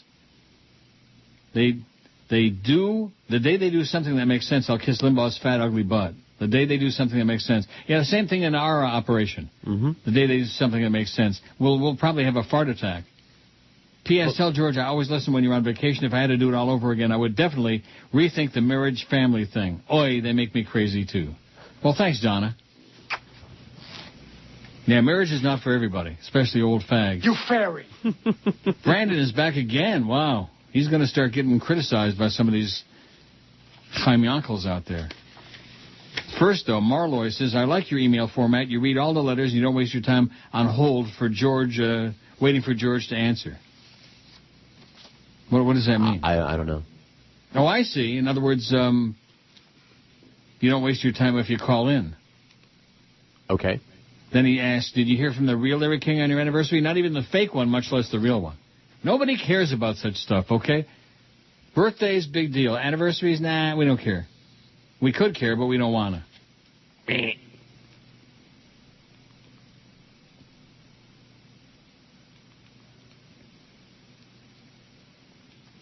So Brandon says, see, I will admit I have moments where I can be chronic. But I find it funny that I usually might write 1 or 2 emails a day, and it takes all of 5 minutes tops to write the email, yet I don't have a life and I'm a teacher's pet, ? Okay, fine, you can have that shot. But lately I don't see anybody else submitting something to the show with some content other than bah, bah, bah, and an occasional one of those. He's right. Good point, Brandon. He's spot on. Mm-hmm. Spot on. Ever get a spot on it? Just this morning. Just this morning.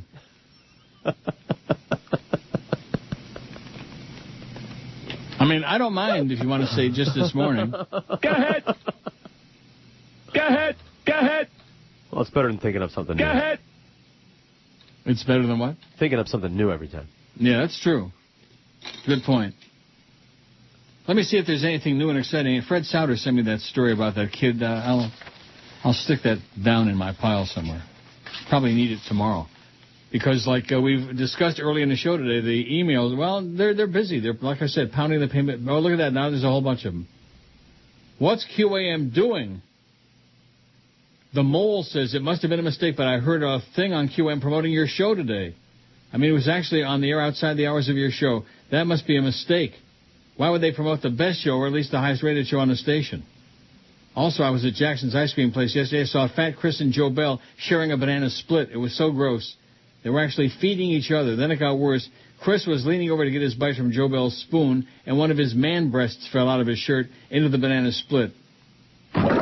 It was nasty enough seeing the melted ice cream dripping off of his pancake nipple, but then Joe Bell grabbed the ice cream-covered flabby man boob and popped it into his mouth and cleaned the mess up with his tongue. It took all of my might not to puke on the floor. Fat Chris then tossed the cherry from the banana split into his mouth and tied a knot in the stem with his mouth. As he did that, he winked at Joe Bell. I immediately ran out of Jackson's and sped away. I couldn't handle it. P.S. George rocks. When did he and Flea start doing 2 to 4? Asks the Mole. Well, that's interesting. When are you and Flea going to start doing 2 to 4? Oh, yeah. Hold your breath. when he replaces Joe Bell, I imagine. When who replaces Joe Bell? Flea? Flea, yeah. Oh. He's taking over everybody's job. Yeah, he is. I'd watch out. He's a backstabber. That's all right. Like Clarence. That's what Duff said this morning. He said he'll never get over the fact that Clarence stabbed him in the back. Isn't that what he said? Yeah, he said it twice. I'm just going to start making a bunch of stuff up. I'm going to, like start? Joe Rose would say, I'm going to stir it up. Speaking of Joe, Rick says, happy anniversary. What the hell happened to the Joe Rose show? Is Zach Krantz the reason it's gone downhill? No. Is Zach a spy for Sid the Kid? No. I hate to admit it, it says, but I listen to Defo on 640 until you come on at 10. There needs to be an intervention done on the Joe Rose show. Can it be saved? I would hate to see Sid, the biggest name dropper of all time, take over for Joe in the ratings. That won't happen. You hear that? They're coming. I hear it. That would be a sad day and a sad commentary to the state of sports talk morning radio in South Florida. All the best to you and keep on doing what you do, says Rick. Numbers tomorrow morning, by the way. We got the trends coming out 10 o'clock tomorrow morning, bright and early. It'll be really special. What are you anticipating? Death.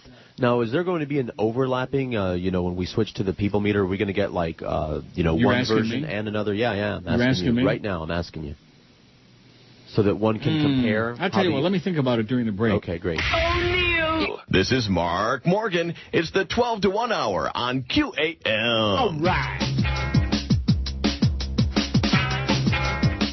All right. Come on, everybody. Yo, look here, man. We gonna play a game. Say what? We be flipping scripts around. What's that, man? And Ebonics be the name. Yo, what you talking about? You take a funky dope word. Like homeboy. And bust some skills to make it rhyme. Gotta bust some skills. Check out what I've been kicking. What you talking about? You have it down in no time. Show up. Skeezer. Skeezer, skeezer, for pizza, for banana, banana, for pizza, street fight, for pizza. Skeezer. Let's be new homie. Homie, homie, for homie, for banana, banana, for homie, street fight, for homie. Homie. Yo, this be Anthony. Anthony, for Anthony, banana, banana, for Anthony, street fight, for Anthony. Anthony. Who that hoe? Ho, ho, for ho, for banana, banana, for ho, street fight, for ho. Ho. You be boning. Boning, boning, for boning, for banana, banana, for boning, street fight, for boning. Oh! Boning. Now try your luck with Buck.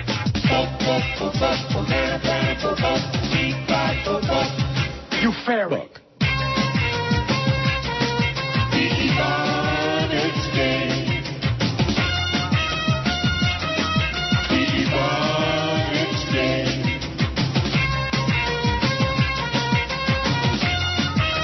All the Ebonics all the time. 12:02 at 560 WQAM. Happy Wednesday to you. Boy, it's Wednesday already? Holy moly. Woo. The days and the weeks, these are the days of our lives, as MacDonald Carey would say. Like sands through the hourglass.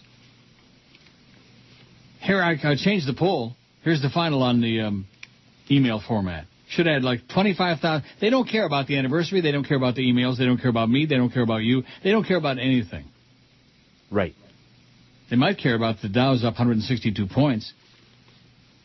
You think they care about that? Maybe. It's on a march back up to 7,000. 7,000.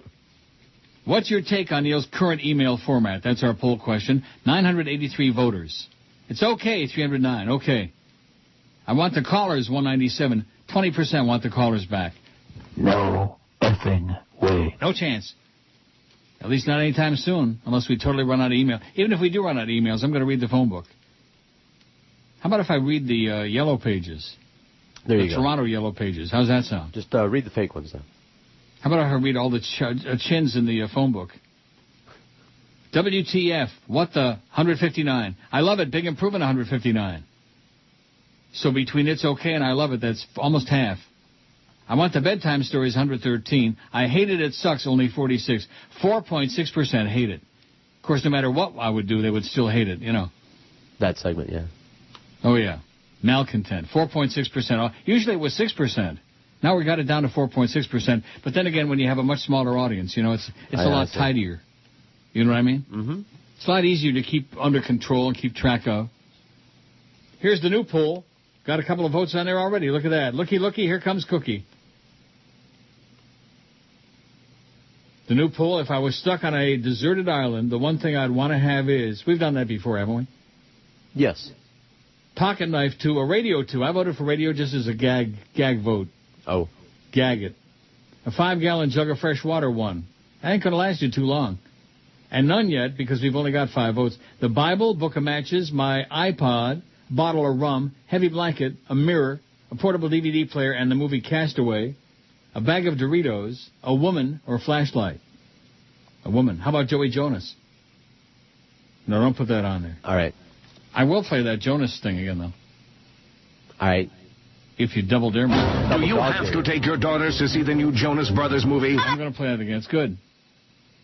In fact, when they come up with something good, we ought to play it like every 15 minutes, every segment. Right. Don't you think? Well, don't worry about that happening too often, though, because they don't. Right. They don't.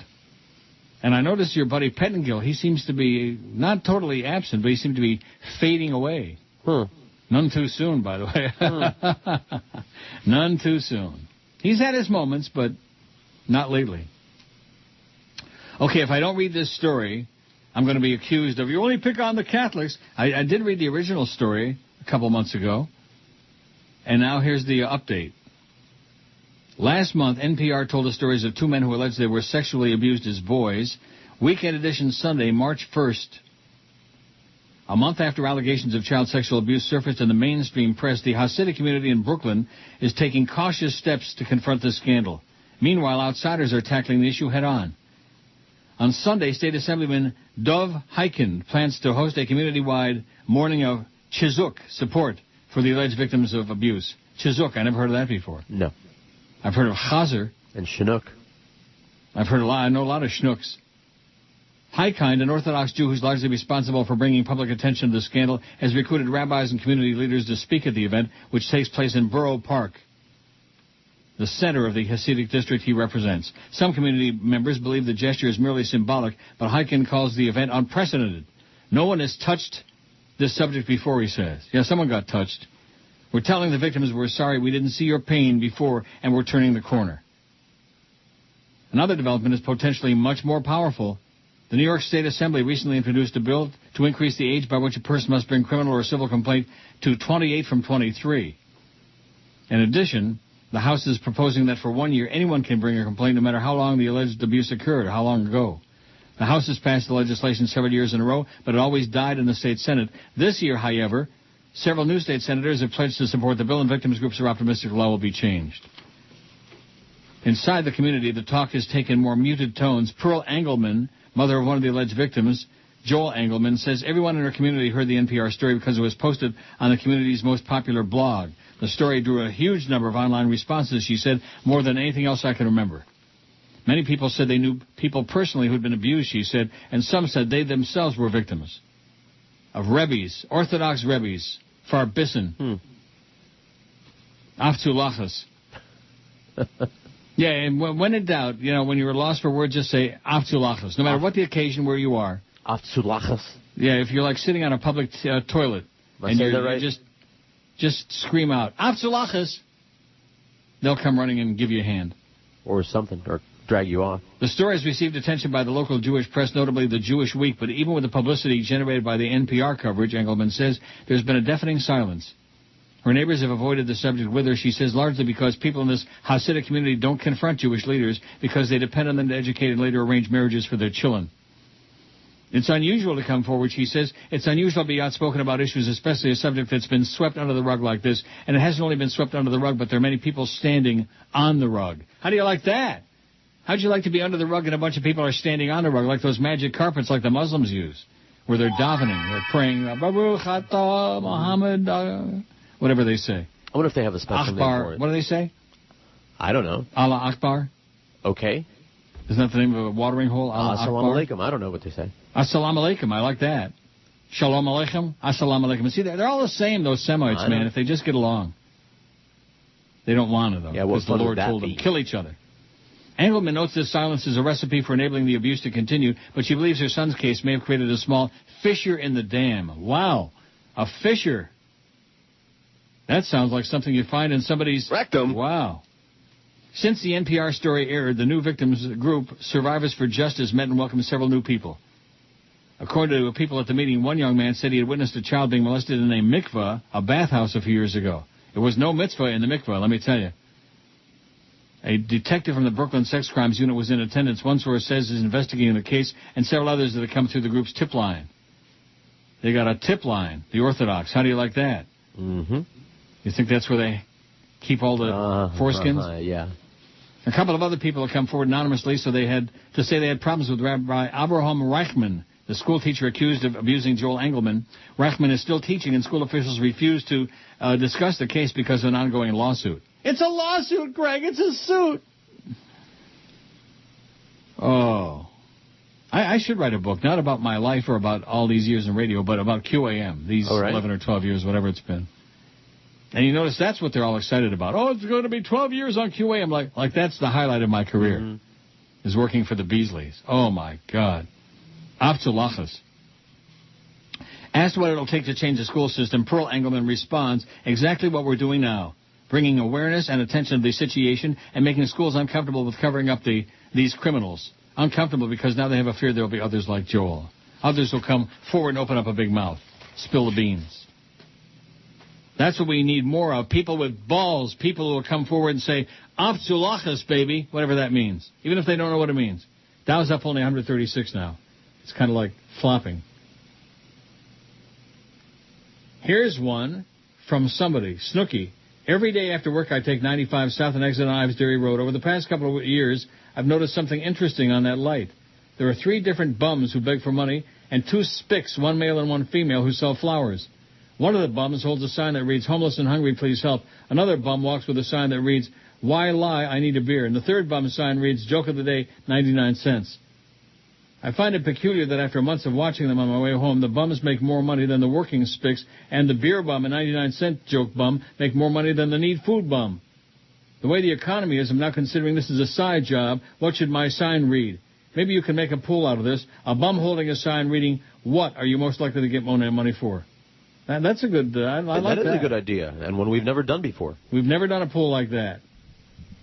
Oh, it's the evil fortune cookie guy says happy anniversary. Dennis, I listen to your show all the time here in Fort Myers on the internet. I'm sending you a box of cookies, my cookies as a gift. The evil fortune cookie guy. My 14-year-old son has never been to an NHL game. We've been to several of the local Everblades minor league games. We're going to go see the Penguins play the Lightning last night, but didn't go because Crosby didn't play. He's ugly anyway. What do you want to see him for? We're thinking about going to the Panthers-Penguins game Thursday. All the good tickets are gone now. You think we'll find any good deals in front of the Bank Atlantic Center? Sure. Go and, scalp a couple. Find some engines out there, scalp a couple of them, too. Get even. Thanks and keep up the great work, says Dennis. How do you like that? He's going to the Panthers. All right. Woman shot inside local Walmart, man in custody in Florida City. We'll get to that. Adam says, oh, wow.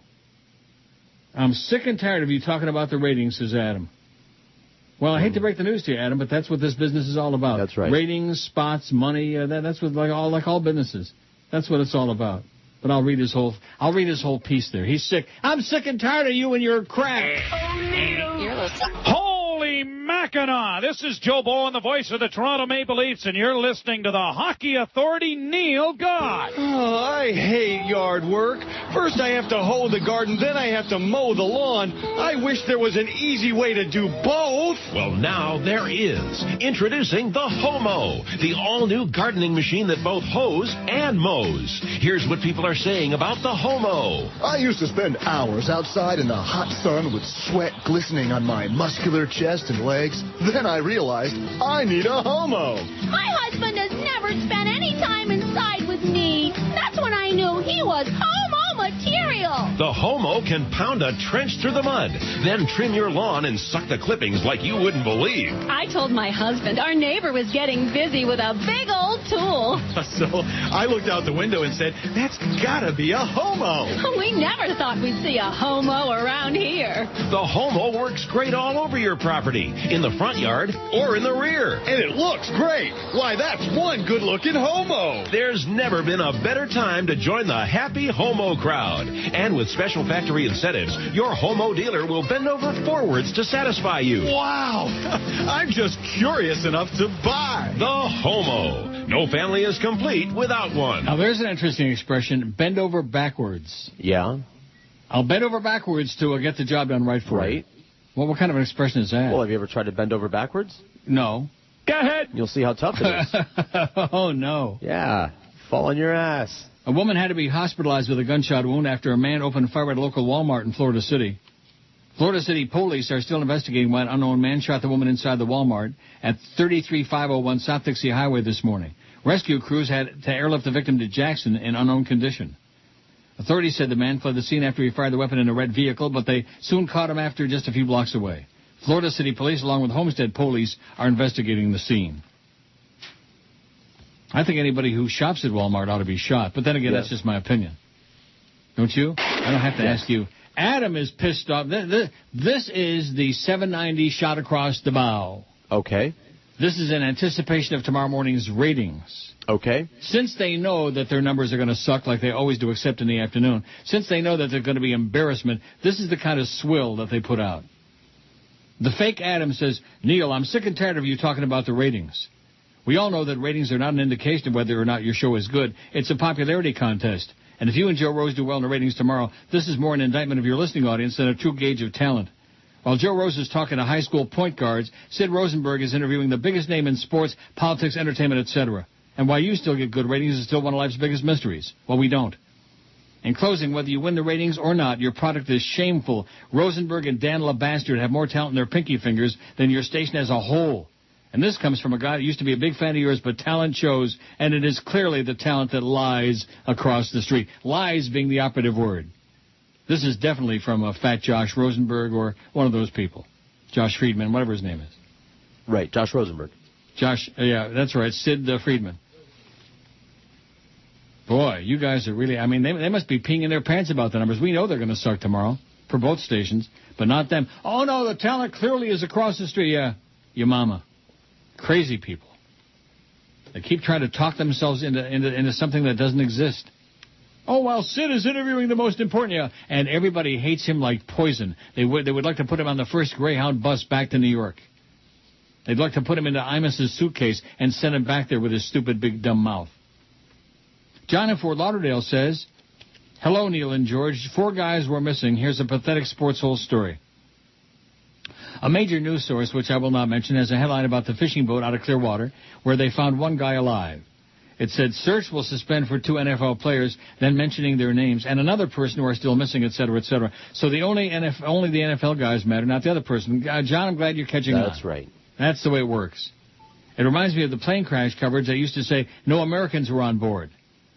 P.S. I still need to ask George. I need George to ask Joe Rose to remove the singing commercial. It really hurts a lot to hear him. Well, we're not removing any spots. I'll get right on that. Yeah. We're not removing any spots. If anybody wants to give us any money, we'll take it. We are whores, and especially during these difficult and trying times. Oh, the talent clearly lies across the street, don't you know? Month after month, year after year, trend after trend, book after book, fail. But keep sending us emails. That's going to convince the world that you got a hit station over there. Hit. We left the first letter off of that word. Yeah. Guess where I'm going at 2 o'clock? I don't know, the bathroom. No. Woodbine. There you go. All you do is eat and poop and sleep and go to Woodbine. That's right. That's all I do. Eat, poop, sleep, work, poop, and go to Woodbine. That's my life. What's wrong with that? Nothing. Not a lot of Nice stress. work. Maybe I'll find me a good machine, man. Or not. Roger says, congratulations on 33 years in paradise. You make my day when I'm out on the road trying to sell a little concrete and block.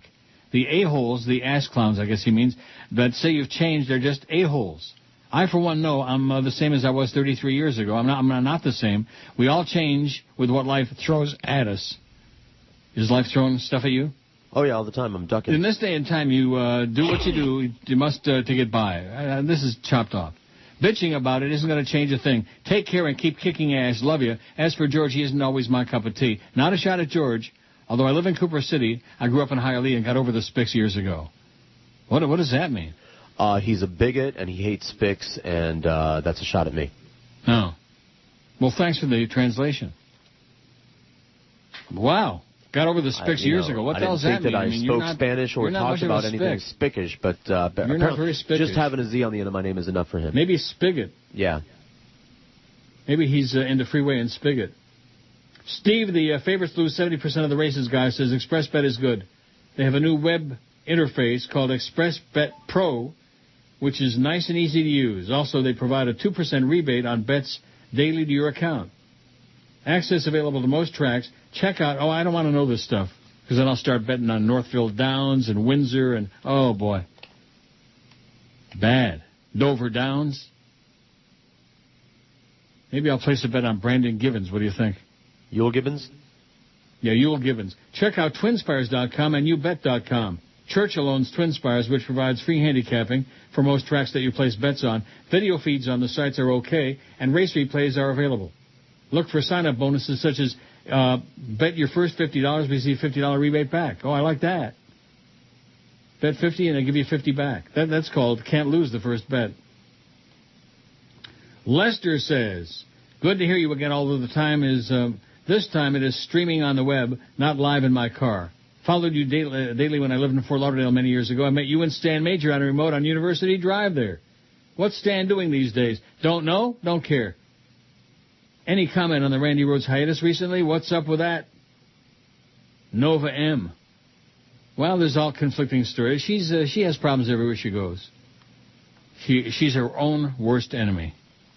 She should kiss the microphone. She should kiss the ground. That she's gotten as far as she has with my act. I mean, am I right? Yep. But she just seems to have a death wish. And then, of course, there was that story about how she ran off with some guy, and he wined and dined her and took her on a ski trip to Aspen and whatever. Who knows? I mean, now that Obama is safely in there, do we really, what do we care? I say Randy from 2 to 4. What do you think? Sounds great. Would you like to rekindle your friendship with the goddess? Absolutely. And she could regale you with stories about Jim's Technicolor and multicolored penis? Can't wait to be updated. 53 votes on the poll. If I was stuck on a desert island, why does it say deserted island? The one thing I'd want to have is a woman 22. I think you ought to put Joey Jonas on there. I want equal time. Us fags want some equal time. No. Yes, no. That was up 130 points. What? We will not give it to you. You won't? Back of the bus, homo. You won't put Joey Jonas on there just for me? As a little bonus? Well, for you. Try Joey Jonas.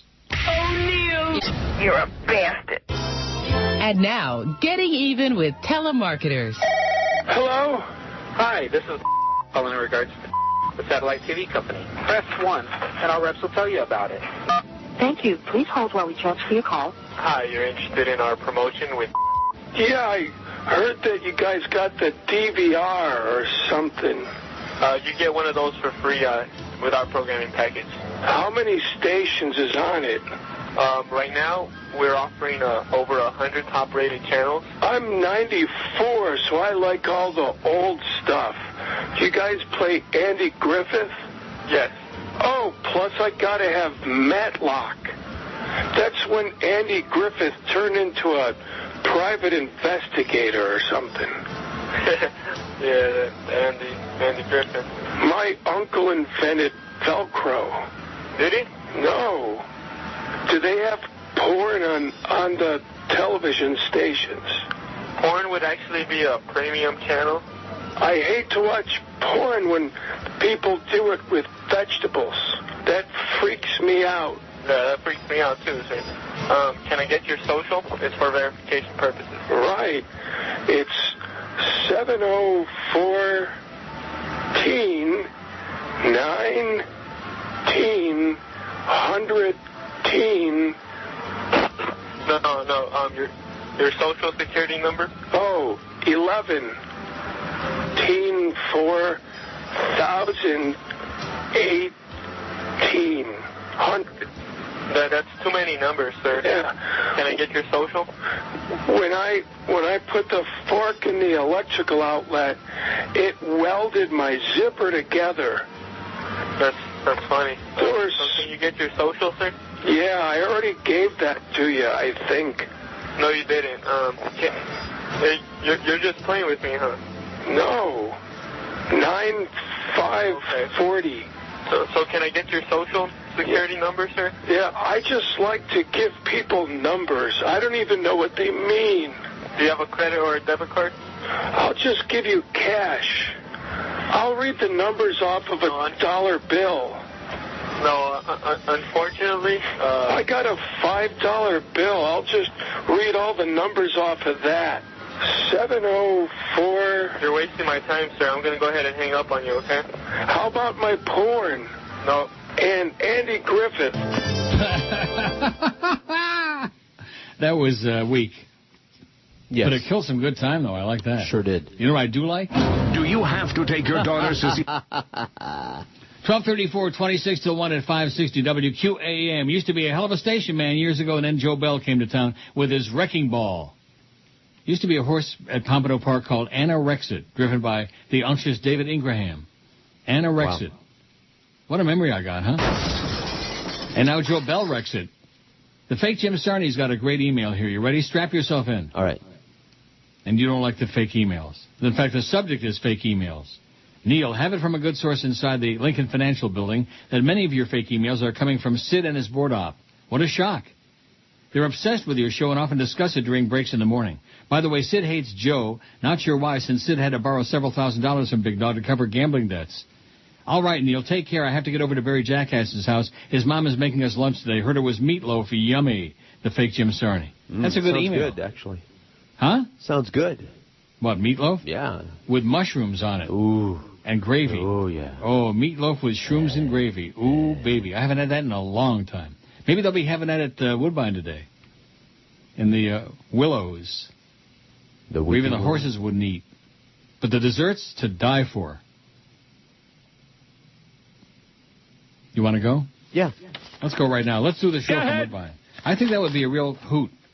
Neil does the show from Woodbine, and we could have like a meter on the website, and people could see my income and the money going out. You know what I mean? Oh, yeah. Like the national debt. You know how that works? That's good. It's okay. I'm going to be dead pretty soon anyway. What difference does it make? That's right. Here's an email that says, happy anniversary, first time, really, really long time. I grew up listening to you. I can almost remember 1976. I'm 39. 560 was a country station. I really miss the IOD days with you and Rick and Suds and Anna Marie. Ah, yes, the Billabong days. Remember the Billabong days? Yep. I don't. I moved to Nashville area 3 years ago, listening to you and George via the web. Thanks for all these years of great entertainment. Thanks, Bill. He moved to the Nashville area. Oh, my God. How sad. Jimmy Dworsky is back. Aren't you excited? Okay. He's okay. Yes, he is. He has his moments. Subject, marriage and kids.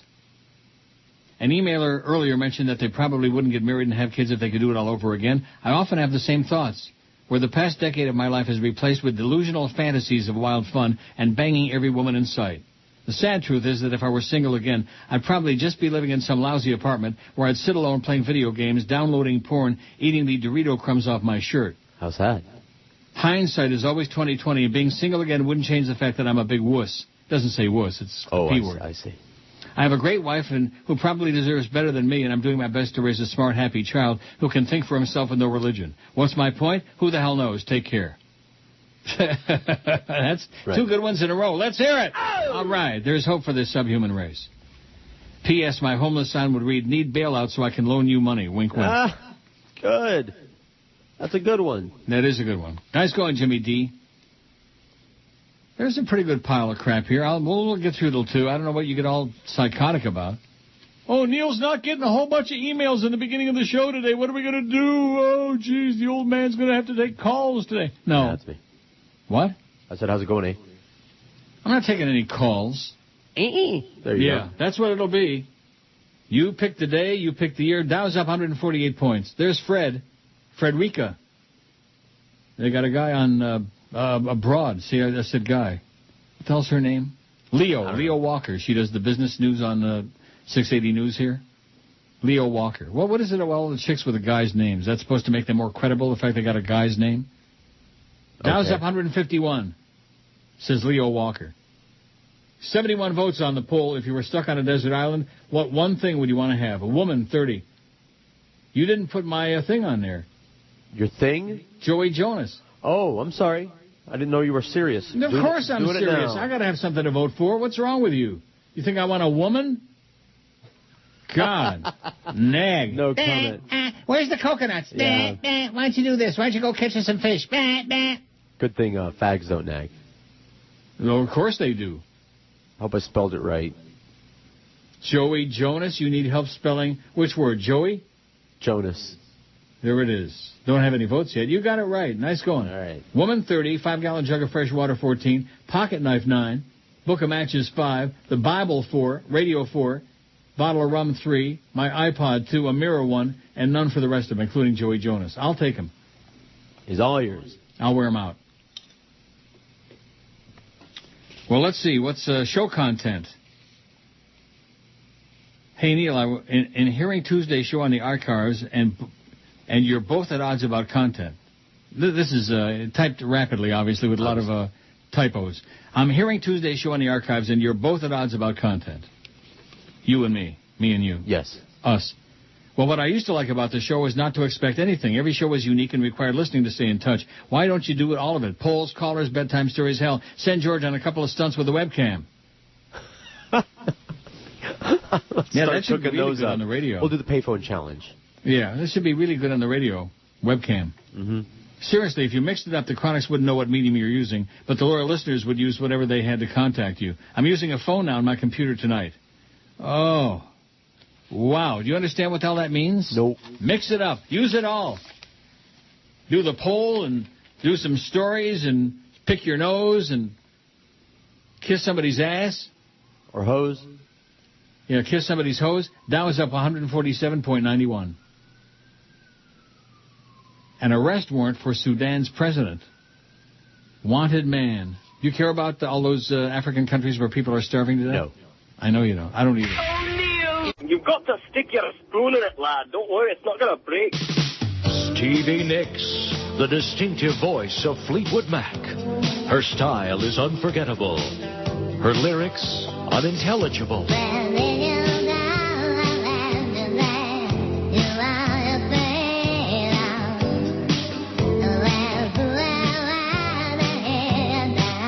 Stevie's back with all your favorite hits on one big album. It's Stevie Nicks. What the hell is she saying?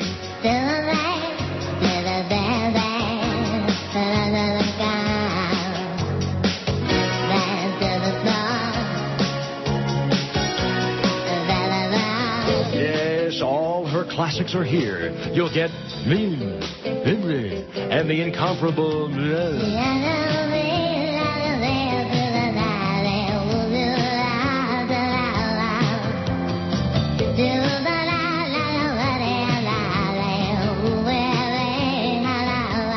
Digitally remumbled for stereo inaudibility. This is Stevie Nicks at her most nebulous. Stevie Nicks, what the hell is she saying?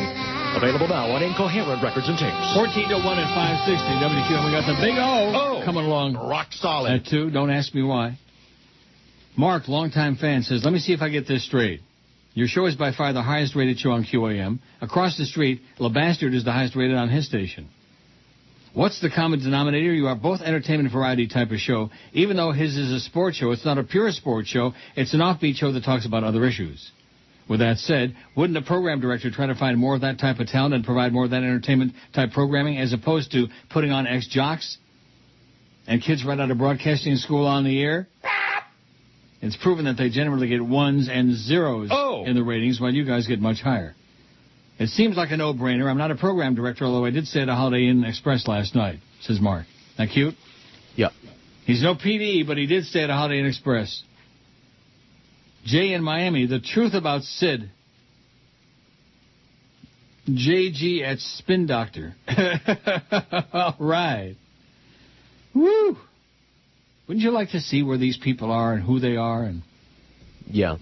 Would that be a good thing? There or wouldn't be a lot of thing? surprises, I imagine. No. Be a lot of, okay. Yeah. Jay in Miami says, this is what the fans of Sid Rosenberg are unable to wrap around their feeble brains. Sid is a legend in his own mind. The way he validates this fantasy, namely, is his importance in the sports world is by interviewing an endless line of sport mentions who regurgitate meaningless and insignificant stats and supposed goings-on in the world of sports. Oh, and by the way, he has his own version of Geldy. His name is Andy King, and he's another member of the tribe who has one of the whiniest voices imaginable. Wow. That Geldy sound seems to be really catching on, ain't it? Oh, yeah. Yeah. One thing I do not do often enough.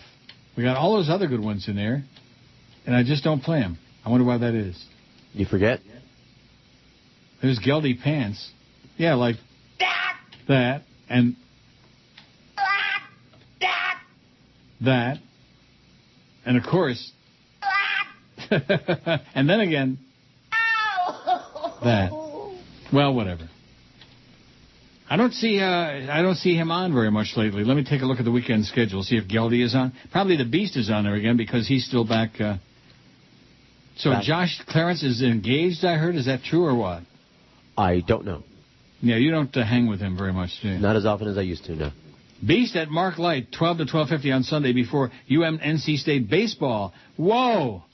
We love the Hurricanes. They really blow. Da-da-da. Yeah, Hurricanes blow.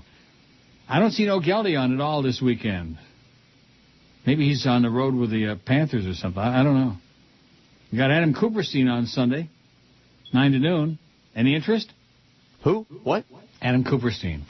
No. We got Kevin Rogers on Saturday, 5 to 6:50. He failed across the street, so he's bound to fail with us. We like that. Failure is us. We love it. Let's see if we can't hire some more people who failed and got canned, you know. Okay. George Ann says, for 22 out of your 33 years you've been here, I've enjoyed all the good, bad, crazy, and schmitty times from on-the-air stuff to your personal life. Thank you, Mr. Rogers. One more thing. Have you or George heard anything about those therapeutic fish that were banned by the FDA? Therapeutic fish? No. What I've heard is they put your feet in some sort of foot bath where the fish nibble on them for some sort of rehab. Oh, well, thanks again, says George Ann. What? Sounds like a copper bracelet thing. Yeah. Oh, let the goldfish nibble on your feet. Sounds like ear candles. Let the catfish nibble on your feet. I wonder whatever happened to the catfish lady. No, if you Remember her? Stick some piranhas in that tank. Remember the catfish lady? Yeah. Long gone. See, those were the days when we had people we actually wanted to speak to who had something to say and were friendly and likable and, you know, as opposed to, I'm your friend, ah! Like that. And, of course, hi, Ron. Of all of them, he's the most pathetic, by far. Yeah. Duran. That's right. The most pathetic. That's right. He wins. What? He wins. He wins the contest. Oh, yeah, Congratulations. Easy. Here's your trophy. Easy. I mean, at least Prozac Ron's got an excuse. That's right. And the Reverend and his boyfriend, I mean, this is their life. But Duran, hi, Ron. I mean, does he realize what a jackass he sounds like? What a screaming, limp-wristed pansy he sounds care. like? You've known people like this all your life, like in school. Oh, yes. The social retard that had no way of socializing on a normal level with anyone. So remember Trish Kabibble? No. You don't? Uh-uh. She says, just wanted to send a quick wish for the very happiest anniversary week. What? I thought you were talking about a real person. Sorry I didn't send this sooner. There's no streaming internet permitted at work, so I have to listen to the archives, and I'm behind the times. No problem. Also, quickly wanted to mention, I really enjoyed listening to George last week. Thanks to him, discovered Flight of the Conchords, which is hilarious. Yes, it is. So to all the George haters out there, grow up and give George a chance. Have faith in Neil God for putting George on in his absence. Much love, Trish Kabibble. Thanks, Trish. Remember her? I do now, yes. Now you do. Yeah, now that she kissed your ass now. Oh, yeah, No. I thought you were talking about some actual person named Trish Kabibble. How about Ish Kabibble? I know. We hang. We party. Ish? Yes. Maybe he knows where he can find those fish. What's your Dow's Ish? up 111 points. It's holding its own. Wow, look at this. Windows Live. Unirse a la red de Armando en Windows. What does that mean? What? Is that frog? Agrega Windows at something. A tu libreta de, I don't know. It's some language I don't speak. Oh, and Sandy, PR.com, who keeps sending me crap. Sandy Fraser. Stop wasting my time, Sandy, with crap. Call Sandy now or email Sandy. On the money.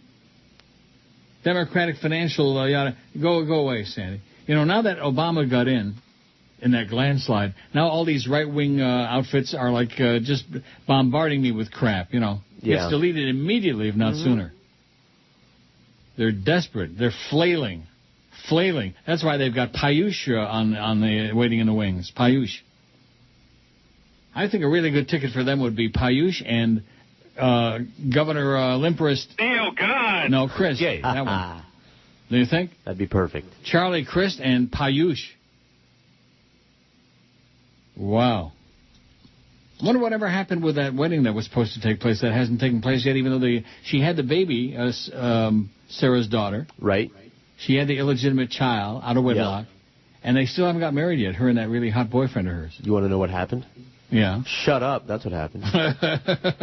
Oh. Boy. Them good Christians, man. Good born-again Christians. She lost the election. That's what believers, happened. Bible thumpers, baby. Mm-hmm. Screwing their brains out. That's what they're doing. The old in-out. That's what they know the best. When in doubt, do the in-out. That's what the religionists like. Just like that thing I had yesterday about the online porn in Utah. And the more religious they claim to be, the more porn they're watching online. Well, I guess it's not as much of a sin if you're just watching it, maybe not doing it. Have you known a lot of Mormons? No. They, since everything's a sin to a lot of screw a lot? Well, they chose one sin to violate, and they chose the right one. Oh. Really? If you ask me, yeah. They made now, do they right take decision. off the magic underwear when they're doing this, or they... What? They don't have to, but sometimes maybe the magic underwear are holy. You know what I mean? Maybe there's a hole, some holes. There are holes all over them. I'm sure of that. Donna says, Happy 33 in South Florida, a.k.a. the Third World. I started listening to your show in the summer of 82, which is when we moved down here. I have 3 more days here, then we're moving for good to Greensboro, North Carolina. Seems like everybody's taking your lead moving to North Carolina. Yep. Nothing could be finer than to move to North Carolina. Or like we say here, nothing could be finer than to stay off of Spadina. Thanks for all your bits and advice over the years. I'm that crazy Cub fan from Boca. This is the year, Neil. Peace to you. I'll listen online. Kill the machines at Woodbine. I'll keep trying to call till Friday. Carry on, Donna Buzz. Carry on, Buzz. She's going to keep trying to call till Friday. Okay. Well, when you start answering the damn phone, maybe we'll get Donna on the air if you get off your... Hi, this is Brady Quinn. I like to shave my legs, arms, and buns while listening to the Neil Rogers 1 to 2 hour.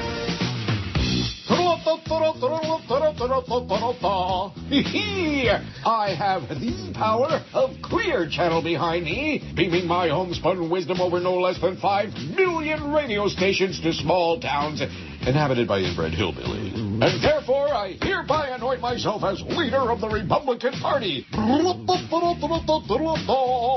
ruler of the universe. And now, this so-called stimulation package isn't exactly the kind of stimulation I enjoy. Corporate doesn't like that. I mean, I don't like this Made in America provision. Let me tell you why. If you're mentally ill enough to actually be watching my webcam, you'll see just under my third chin that I'm wearing the American flag lapel pin. Now, there's nothing more patriotic, my friends, than an all-American flag lapel pin that's made in China. So here's what I command you to do, my supplicants. You little people on the road left with no choice but to listen only to me. I want you to get out of your vehicle, and I want you to pull down your pants. Now, let me tell you, my friends, the liberals want you to believe that the Made in America provision, I need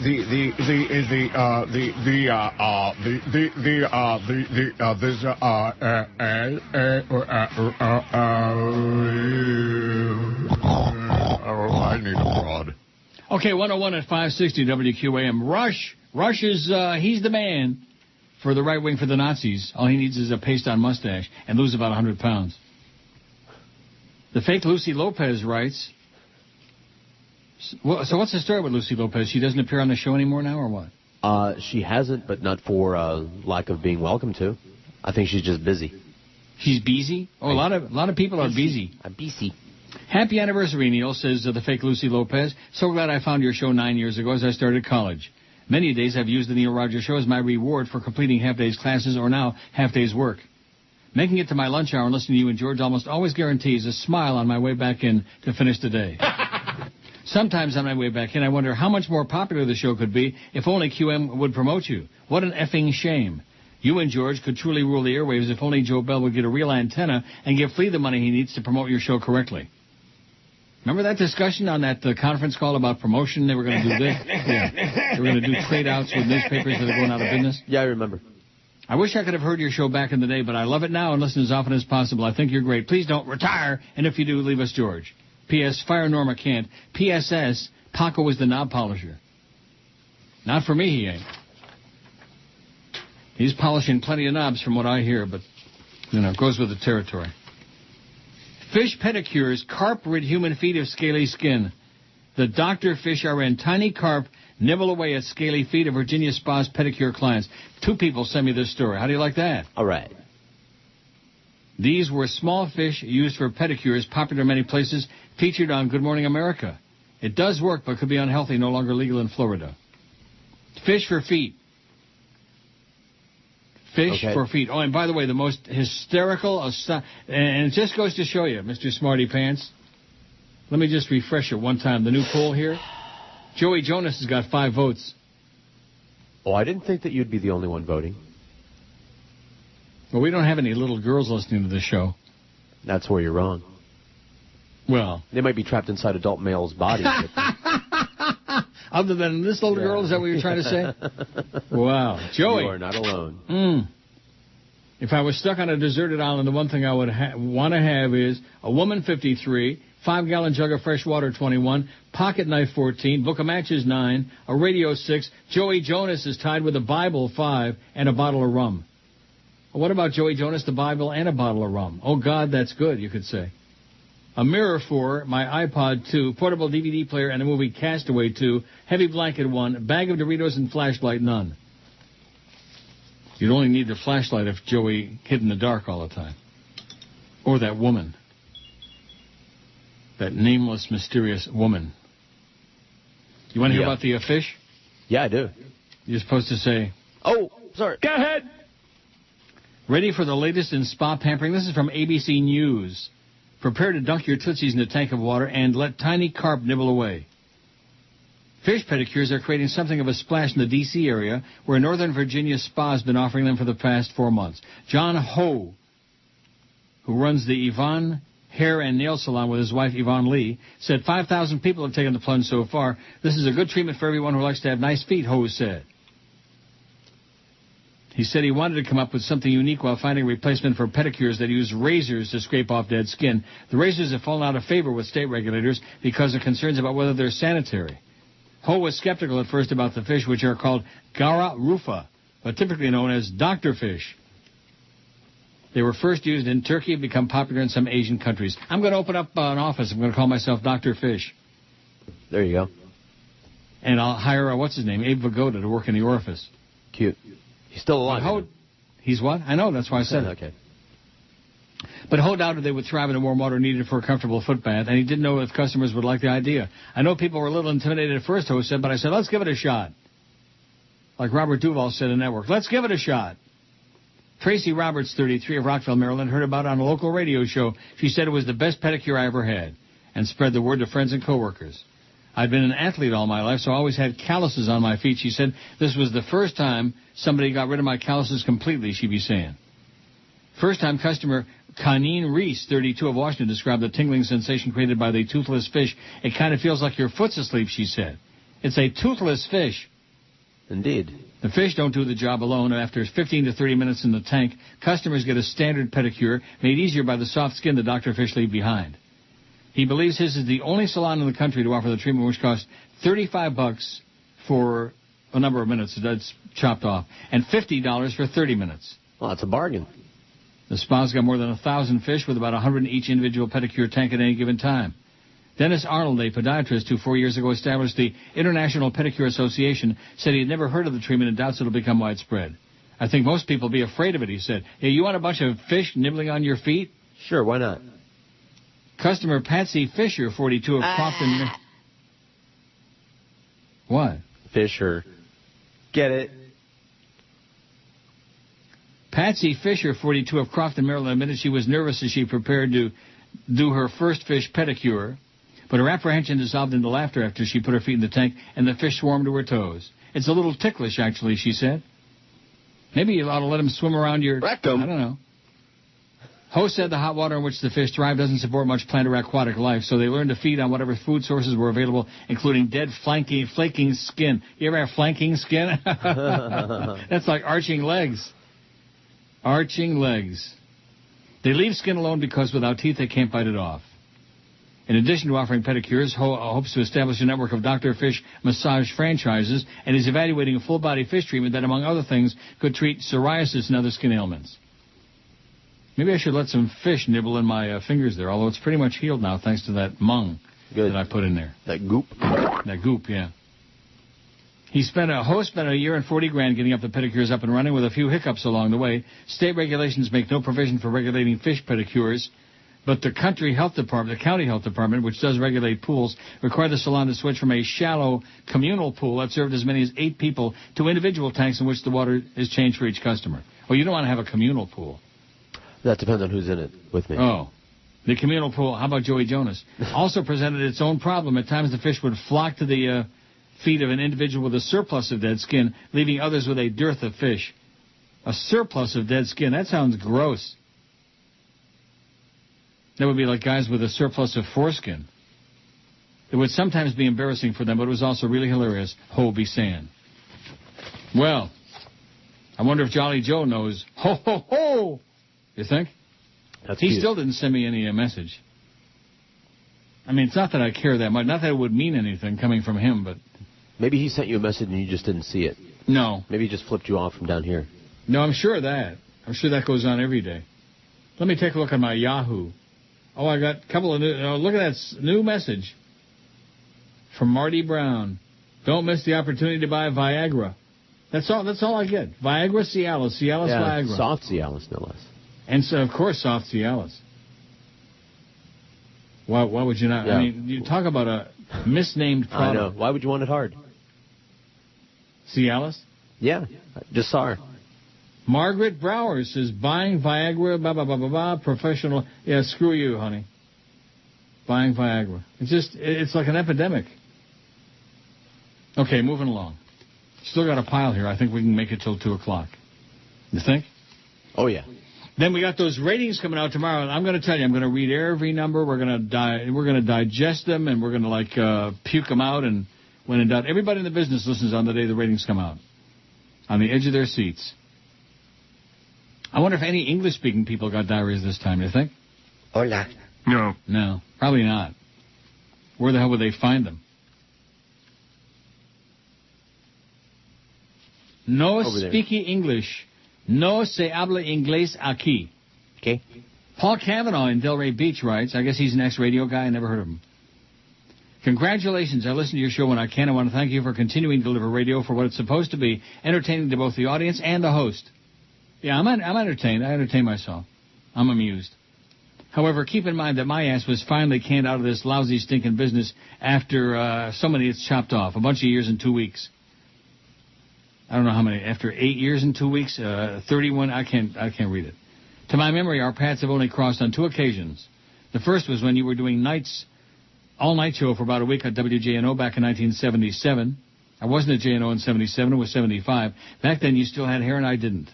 I remember asking Russ Morley, a real ass clown, who you were because you sounded pretty good. Morley said, don't bother, he's already fired. The second time I'm not sure about, was that you Halloween night at Johnny's in 1993? I was Bugs Bunny and you were Cinderella. I don't think so, fella. I sincerely hope the audience can enjoy your talents for many years to come. If not, do what Joey Reynolds did at KBW in 64 when he nailed his shoes to the program director's door with a note that said, here, try to fill these. R. Yeah. That's Joey's, that fresh new comedy he's famous for. A real pain in the ass. Joey Reynolds. I am that hemorrhoid. Right. How's Bill Marshall doing, by the way? Is he still alive? I imagine. Is he working with Joey on his overnight show now? That's heard in 72 states? You know, I don't know. Well, you better start digging into these things, man, because this isn't a radio show anymore. It's a show about radio. Right. Because all these, you're right about that. Like that last thing from Paul Kavanaugh. I wish I knew who he was. And I wish I could have read that number. Well, there's your buddy Bill Marshall, who used to run the board for Joey. He used to engineer that fresh new comedy on IOD when the phones... I'd come in there on a weekend, and this is back when we were popular, when we were riding the wave during the salad days. And I'd come in to do some work in the production studio, and in the production studio, we had the matching phone, you know, with the on-the-air phone. Mm-hmm. And I'd look at the lines, and they were all dead. Every time. Every time. There was nobody on the phone. Joey. And I think to myself, something bad's going on here. Something bad. Oh, you were right about that. Something bad was in progress. Neil Rogers. 360. 560. 360. Where to go. What to do. How to get there and why. Join WQAM at Crack Holes Are Us from 2 a.m. to... Hey! Hola. I told you not to voice this anymore. Everybody thinks you're me. Now, join WQAM at the Prostate Exam Center for lots of cool prizes. Then join WQAM... All right, don't move. What the... Just hand them over. Nice and quiet like. What? Why, they're cool prizes. Yeah, cool prizes. All right. Just take it easy. I'll give you what I got. Here. What's this here? A hurricane cozy. I don't want no cozy. But I had my heart set on a cozy. All right. Take the cozy. Oh, boy. What else you got? Here, floating key fob. Season tickets to last year's Marlin games. Combination ball cap, bottle opener, and several copies of Neil's will. These aren't cool. Sure they are, if you put them in a freezer. Let's get out of here. Yeah, sorry to bother you. 118 at 560 WQAM. Here's Dave says, my girlfriend had that foot treatment, but they used gefilte fish. Didn't remove much dead skin, but it is kosher. Oi. Yeah. Oi! Cute. Oi! Do you have to take your daughters to see the new Jonas Brothers movie? Well, I'm teasing it. Nanner. I'm teasing the, what? Nanner. Dow's up 114 points. Oh, and look at that. They're doing a story on Dow obsession on CNN. The Dow has taken on a life of its own. It's up. It's down. It's in. Tanked. It's out. And America can't take its eyes off its Here comes the bunny, and there goes your money, is what they're trying to say. It bothers me because that showed me how the economy is doing. Concerns me more because of how everybody reacts to it. I'm concerned. Definitely, I'm alarmed. Are you concerned and alarmed? No. I don't care. I don't have none of that stock.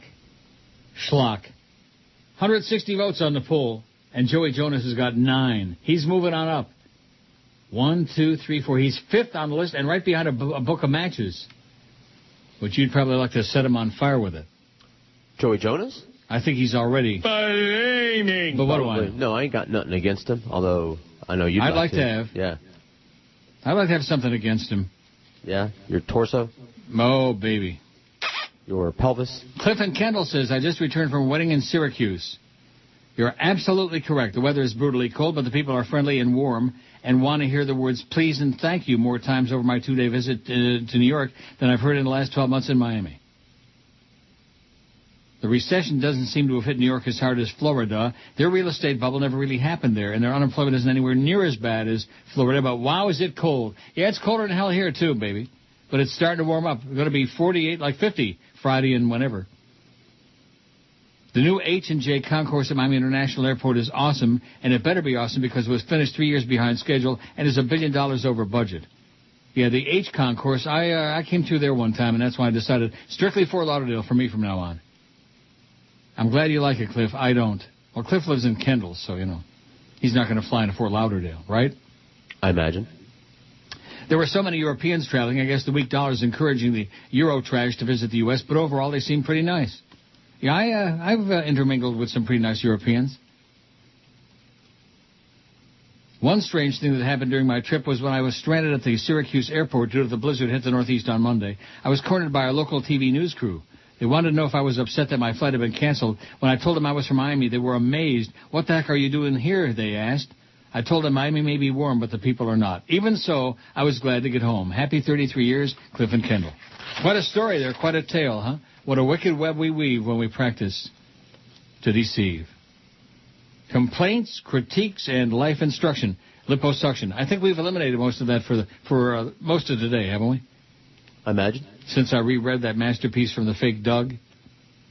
You got to change or I'm going to go. Blah, blah, blah, we're going to leave you. Yeah, change your shorts. Huh? Change your shorts. Yeah, go find a search party, okay? Get a flashlight, find a search party, and go out with them and look for a life. God. How do you like that? Joey Jonas with 9 votes. No, now he's got 11. Maybe they're freeping it. Or maybe we just got a lot of queens out there. I don't know. Or maybe we got some ladies who want to be stranded on a desert island with Joey Jonas. You think so? Or maybe the ladies would like to be. It depends on how old they are. Right. Maybe they like it young, you know? Maybe some 45-year-old ladies out there would like to be stranded on an island with a 19-year-old stud. Some cougars. Who could keep them busy all day. Busy and happy and making squealing sounds. No, that's the wild boar that makes the squealing sounds, isn't it, on the desert island? I imagine wild they do, boar? yeah. The pigs. Oh, Jimmy Syphilis is all whipped up for the ratings tomorrow. Attaboy, Jimmy. Hey, Yeah. Jimmy. You fairy. You suck. He says, we're going to give you guys another tail whipping. Rush is as popular as ever now. Just wait until the PPM. You guys will have fractions. Yeah, and? And then what? Who cares? I would agree we'll probably have fractions, like 0.3 and point. I agree. And why is he, like, hanging his tail on Rush? Is he just another Rush wannabe? They all want to hang their coattails on Rush's fat ass. Well, there's a lot of room back there. Yeah, that's right. So just line up there, Jimmy. There's a lot of guys following Rush's ass. Hey, Jimmy. You fairy. You're not fooling me. Not for a second. Oh, here's a picture of me and Matt. Castle? At Hialeah, at Gulfstream. Did I say Hialeah? Excuse me. It's a picture they took. He looks, well, it's hard to see. It's a dark picture. Okay. Looks like Fat Rich and yours truly, bald-headed Neil. I look like an old man, you know. I don't feel like an old man. I don't have any aches and pains. No. My blood sugar is bad. In fact, at 2 o'clock, I'm going with my cabbie today. I don't feel like driving today, you know. You don't wanna? I don't want to. But at 2 o'clock, I'm going right over to the little market. I'm going to give me a Snickers bar. One of the king-size almond Snickers. Ooh, that sounds good.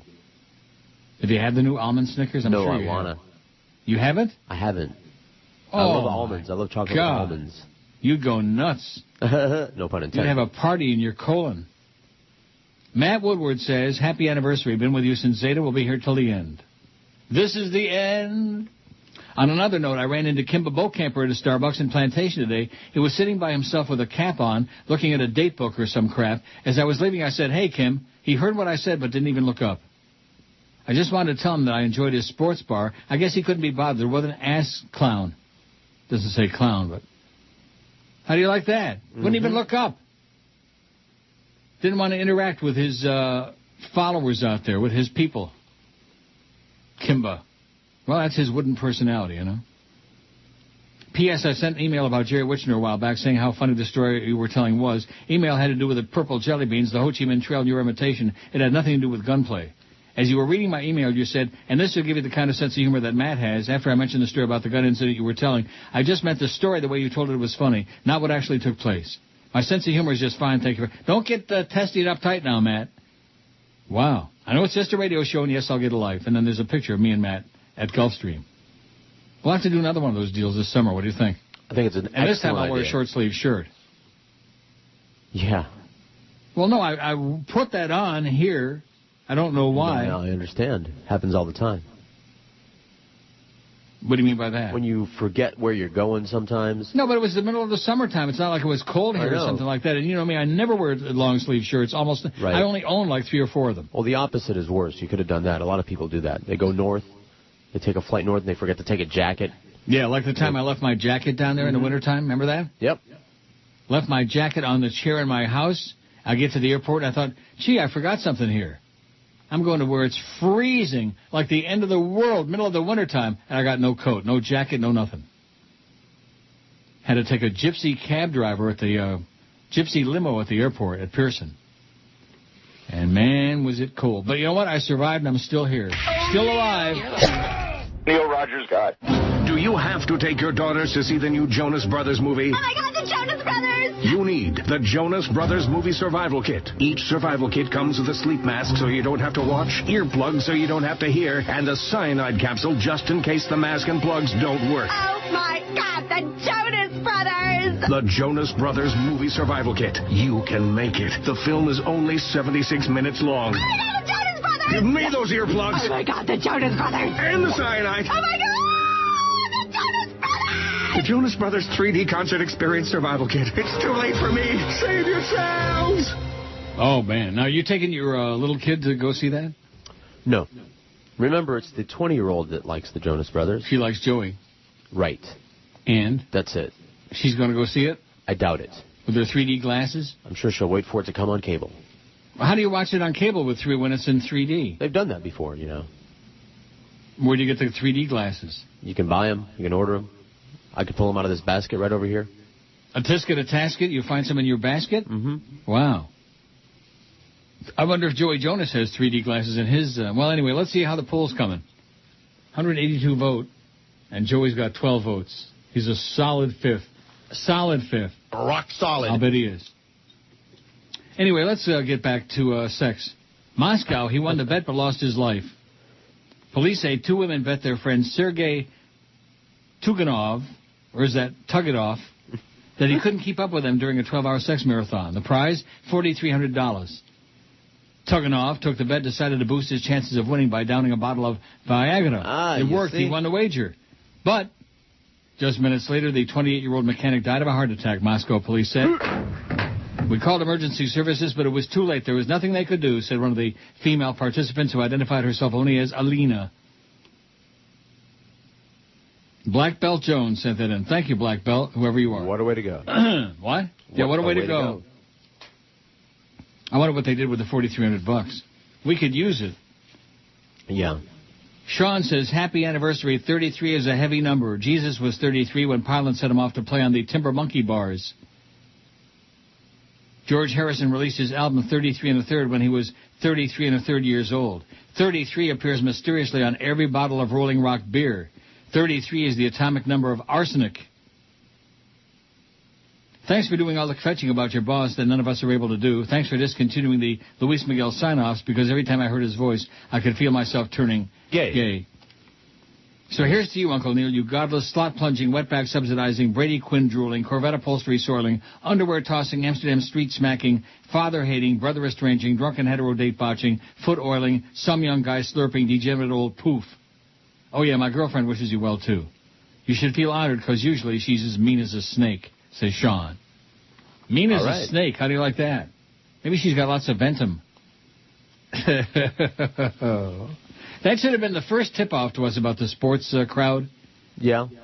Pissed off gets me fired up and all the ventum, you know. That's a classic, though. Yeah, it is. I might actually play it. No, I got the short version. Why do I keep not finding that? I don't know. Oh, that's because it's under voicemail. That's right. Oh, my God. Boy, it's a good thing that every now and then I become a little bit coherent. I've been listening to WQAM for, 5 to 6 years. Yeah. And I've watched the morning show evolve and everything. And Careful, I have a problem. I'm taking my kids to school, and these stinking commercials for he says a word, I think. for the guy that curses, nasty. Oh, yeah, okay, I'm not playing it then. Well, it's not bleeped all that well. It's not that. He says the GD, I'm pretty sure. Oh. Well, does he really? I'm pretty sure. I don't know. It's been a while. Well, let me get rid of that, okay? Put the pot back on. Put the pot back on. Right. Seth says, Dear Neil and George, as Mr. Miami Memorabilia, the senior collector of Miami Memorabilia and Floridiana in America and one of your longtime regulars, I want to add my sincere congratulations along with my thanks for 33 great years. Additionally, I wanted to let you know that you've been memorialized on the website for our newest book, L'Chaim, The History of the Jewish Community of Greater Miami. How do you like that? All right. An old atheist fag like me. I'm in L'Chaim. I wonder if it says Kaxachois under my picture. Or Afsulachas. Please go to SethRamsonBooks.com, click on the image library on the left, then click here to image library and go to photo 277. To read the caption, just click on captions at the top left. You're the only radio person who's been included in the book. And again, to quote the inimitable Keith Olbermann, with great thanks, sir. And in closing, Neil God. Warmest good wishes to you both. Cordially, Seth. How do you like that from Seth Bramson? Thank you, Seth. I'm memorialized in L'chaim. L'chaim, you Jew bastard. Mazel tov. Coxahois. Andre says, happy anniversary. Thank you for making my day go by faster for many years now. You're the best in the biz, old man. Don't worry about those haters. People are just jealous when you're better than them. Keep doing your thing. George is the best, too. Another year, another tier. If your anniversary were on a Friday, you'd probably get more response. Everybody is dragging ass on a Monday. Oh, that must have been it. Sure. P.S. Tidy whities are the worst. They squeeze your nuts and make you sound like... guilty. Says Andres. Thanks, Andres. Boy, it's a good thing I had a whole bunch of crap left over from Monday. Man. Huh? I said, yeah. Well, especially today. Today has been pretty grim and weak on that thing there, except for the 600 we got from Brandon and the 42 from Greg Budell. You notice after I outed him about being the fake Joey Reynolds, he stopped. That was the end. Oh, he'll be back. The real fake Doug says, I just got in the car, heard an imposter sending an email claiming to be me. Now see here, I did not eat the pizza or send you that email. I must retain my credibility with you, so I remain the only fake Doug and won't be humiliated by an imposter on the Neil Rogers Show. Thanks, the real fake Doug. Now see here. Oh, that speed up my PC thing just popped up. I'll have you know. Uniblue. Here's Ida. Remember Ida? Mm-hmm. Ida Lopez? See? Sorry so late, but belated happy anniversary. Big board meetings the last couple of days. Boring. Well, thank Neil God I have a job. Been listening for the past 3 years. I enjoy every minute. Just hope you can make another 27 so I can tell my friends I've been listening for about 30, man. Until then, keep it up. Don't make a mess in your pants. I love you in that manly voice. Oh, yeah, and you too, George. P.S. Thanks for reminding me this morning that George doesn't like Puerto Ricans. Shame on you, George. You'll think different once I send you a picture. I never, yeah, Neil. Shacks in town. I wonder how many fish it would take to clean those feet. Ask Ida. It's a treat to clean your feet on the Mississippi mud. That's I'd love what Rick to show Weaver said. Ida how much I love Puerto Ricans. Yeah, I bet you would. If Ida sends you a real nice picture. Yeah. Naked as a jaybird. I got my shoes on and my pants and my shirt. I got a nice shirt today. Yeah. Button down, light green. How did I guess? What? I said green at the same time you did. How'd you know that? I was just guessing. It's one of my only. I got 2 or 3 green shirts. I got a whole bunch of. I got a lot of shirts. You'd be proud of me. I look almost human today. Not homeless. No? No. No cucarachas on the back of your head? No. No. Let me see. No. All right. Don't got no Mark Lindsay hanging down. There used to be a rumor about Dick Clark and Mark Lindsay. Speaking of Dick Clark, when's he going to die already? Didn't he die yet? No. God. That second stroke was like massive and vivid and bad, you know? Every New Year's, just like clockwork, there's Dick. No matter how many strokes he gets, he pops up. Wasn't he on that last New Year's Eve? I think with the Jonas Brothers. I think he made a cameo or something. I don't know if he hosted. I think with the Jonas Brothers. Do you have to take your daughters to see the new Jonas Brothers movie? You're listening to Neil Rogers. Oh, God, Neil. Americans, in the next few days, I will submit a budget to Congress. So often, we've come to view these documents as the blueprint for our future. I see this document differently. I see it as simply numbers on a page or a laundry list of programs. My budget increases taxes 95% for all Americans. That is what my economic agenda is designed to do. Spend more money and pile up more debt than ever before. My budget causes a bankruptcy in America every 30 seconds. And I want to pass a budget next year that ensures waste and fraud and abuse. Government has no role in laying the foundation for our common prosperity. Finally, we must expand high school dropout rates. Now, let me be clear. Let me be absolutely clear. Children, school is hopeless. Quit.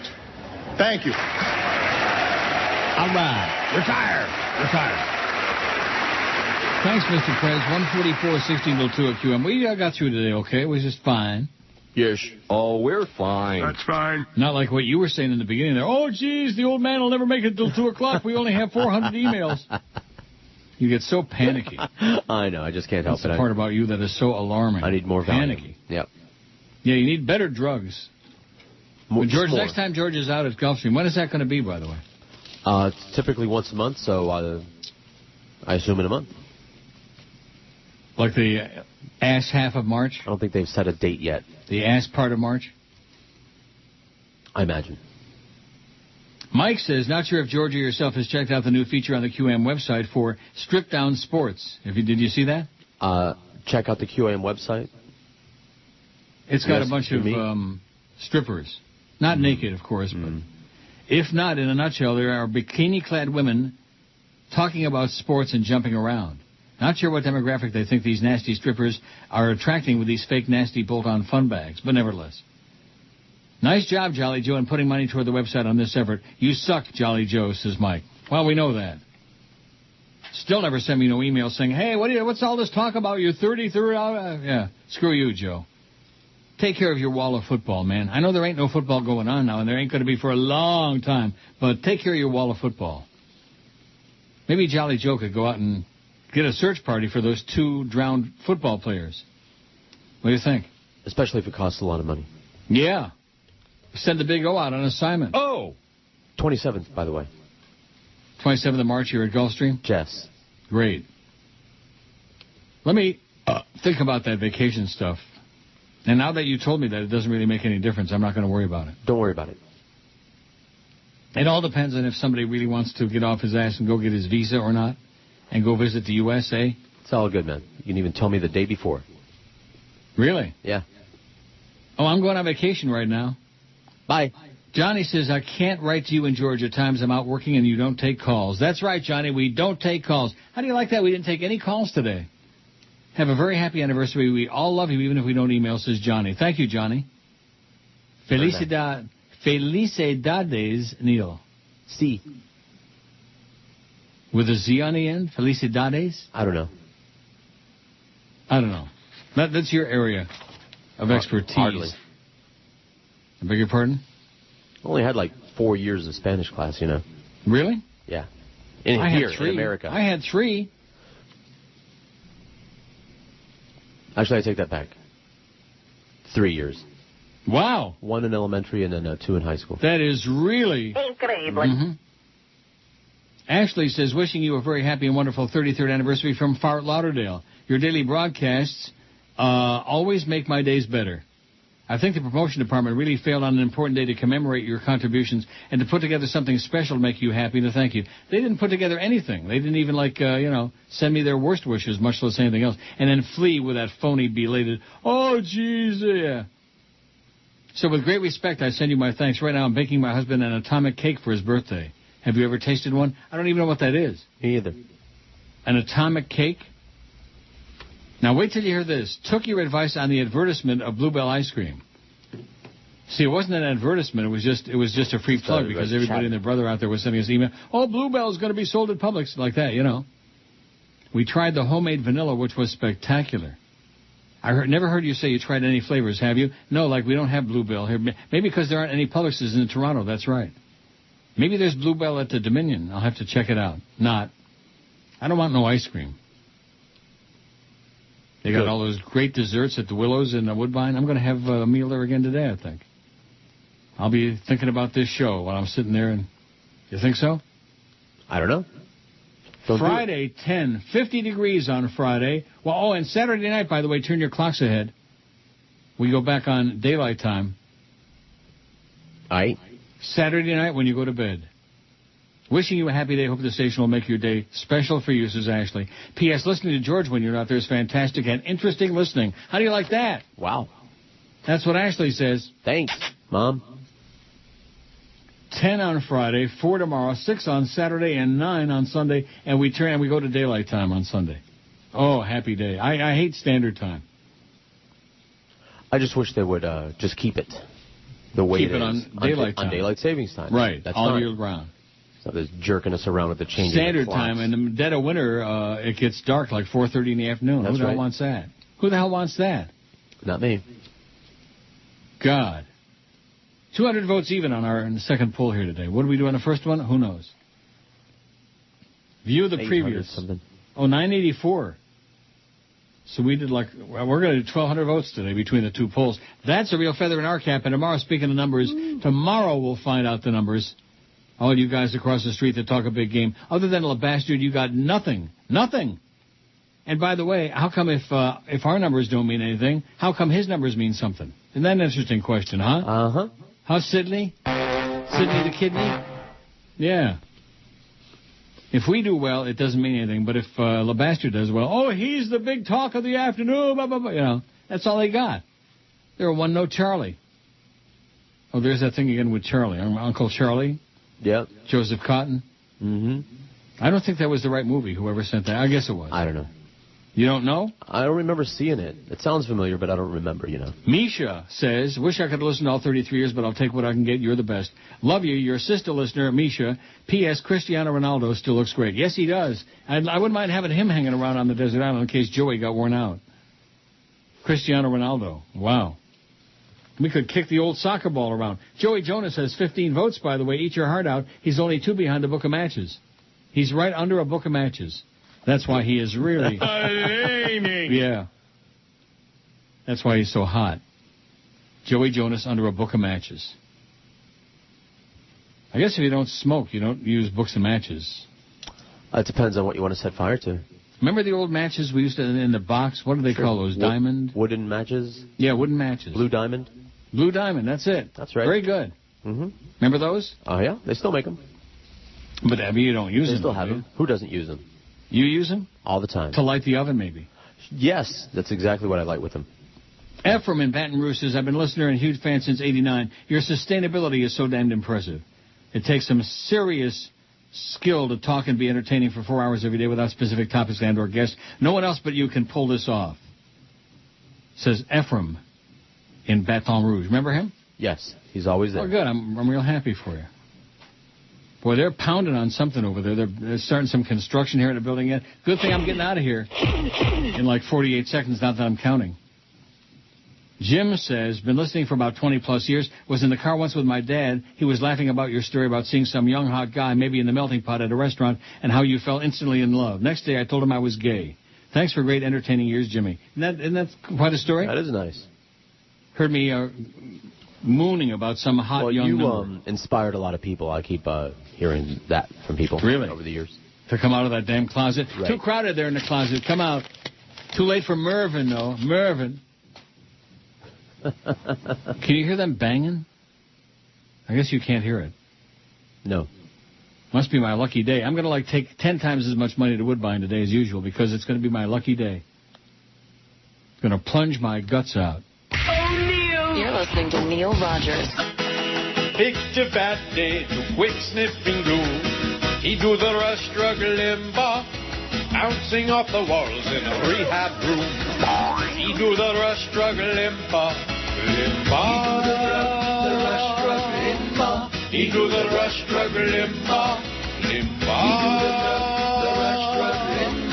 He do the Rush Limbaugh. On loan from God and hateful and rotten, he do the Rush Limbaugh, snorting and popping illegal Oxycontin. He do the Rush Limbaugh, Limbaugh. He do the Rush Limbaugh, Limbaugh. He do the Rush Limbaugh. Little girl. Candy, I had an epiphany, my friends. An epiphany. It's done. In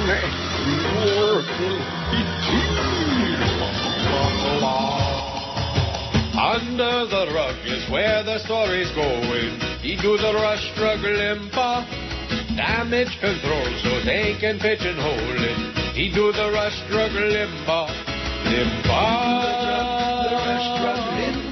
He do the Rush Limbaugh, Limbaugh. He do the Rush Limbaugh. A fat Adolf Hitler in heat without the mustache. That's the Rush. Just out of control lately. And this is the best the Republican Party's got to offer. Bobby Jindal, Sarah Palin, and out of control Rush. It's day in Miami town. Yes. At 560 WQAM. Once there was a senator who was caught indulging a habit, a boogerol, not much different like a typical neocon faggot. Hands up to Larry, we all thank you for giving writers something funny to do. You're looking for guys who make you go, aye, aye, oh. Larry Craig, thank you for tapping your shoe. News stories last a few days, but you refuse to go away. Republicans are primarily gay. Hands off to Larry with cheeks up high. We all invite you to inhale our butts. The neocon right, like to insert and go, aye, aye, oh. Rectum. Larry's taking no crap when he's tapping his shoe. Gay, gay, gay, I never have been gay. Gay, gay, gay, I never have been gay. Hands off to Larry, he wants to stay. But his own party wants him to go away. The religious right wants him to say, bye, bye, bye, bye. Larry Craig will spread his legs for you. You fairy. He wants a man to screw.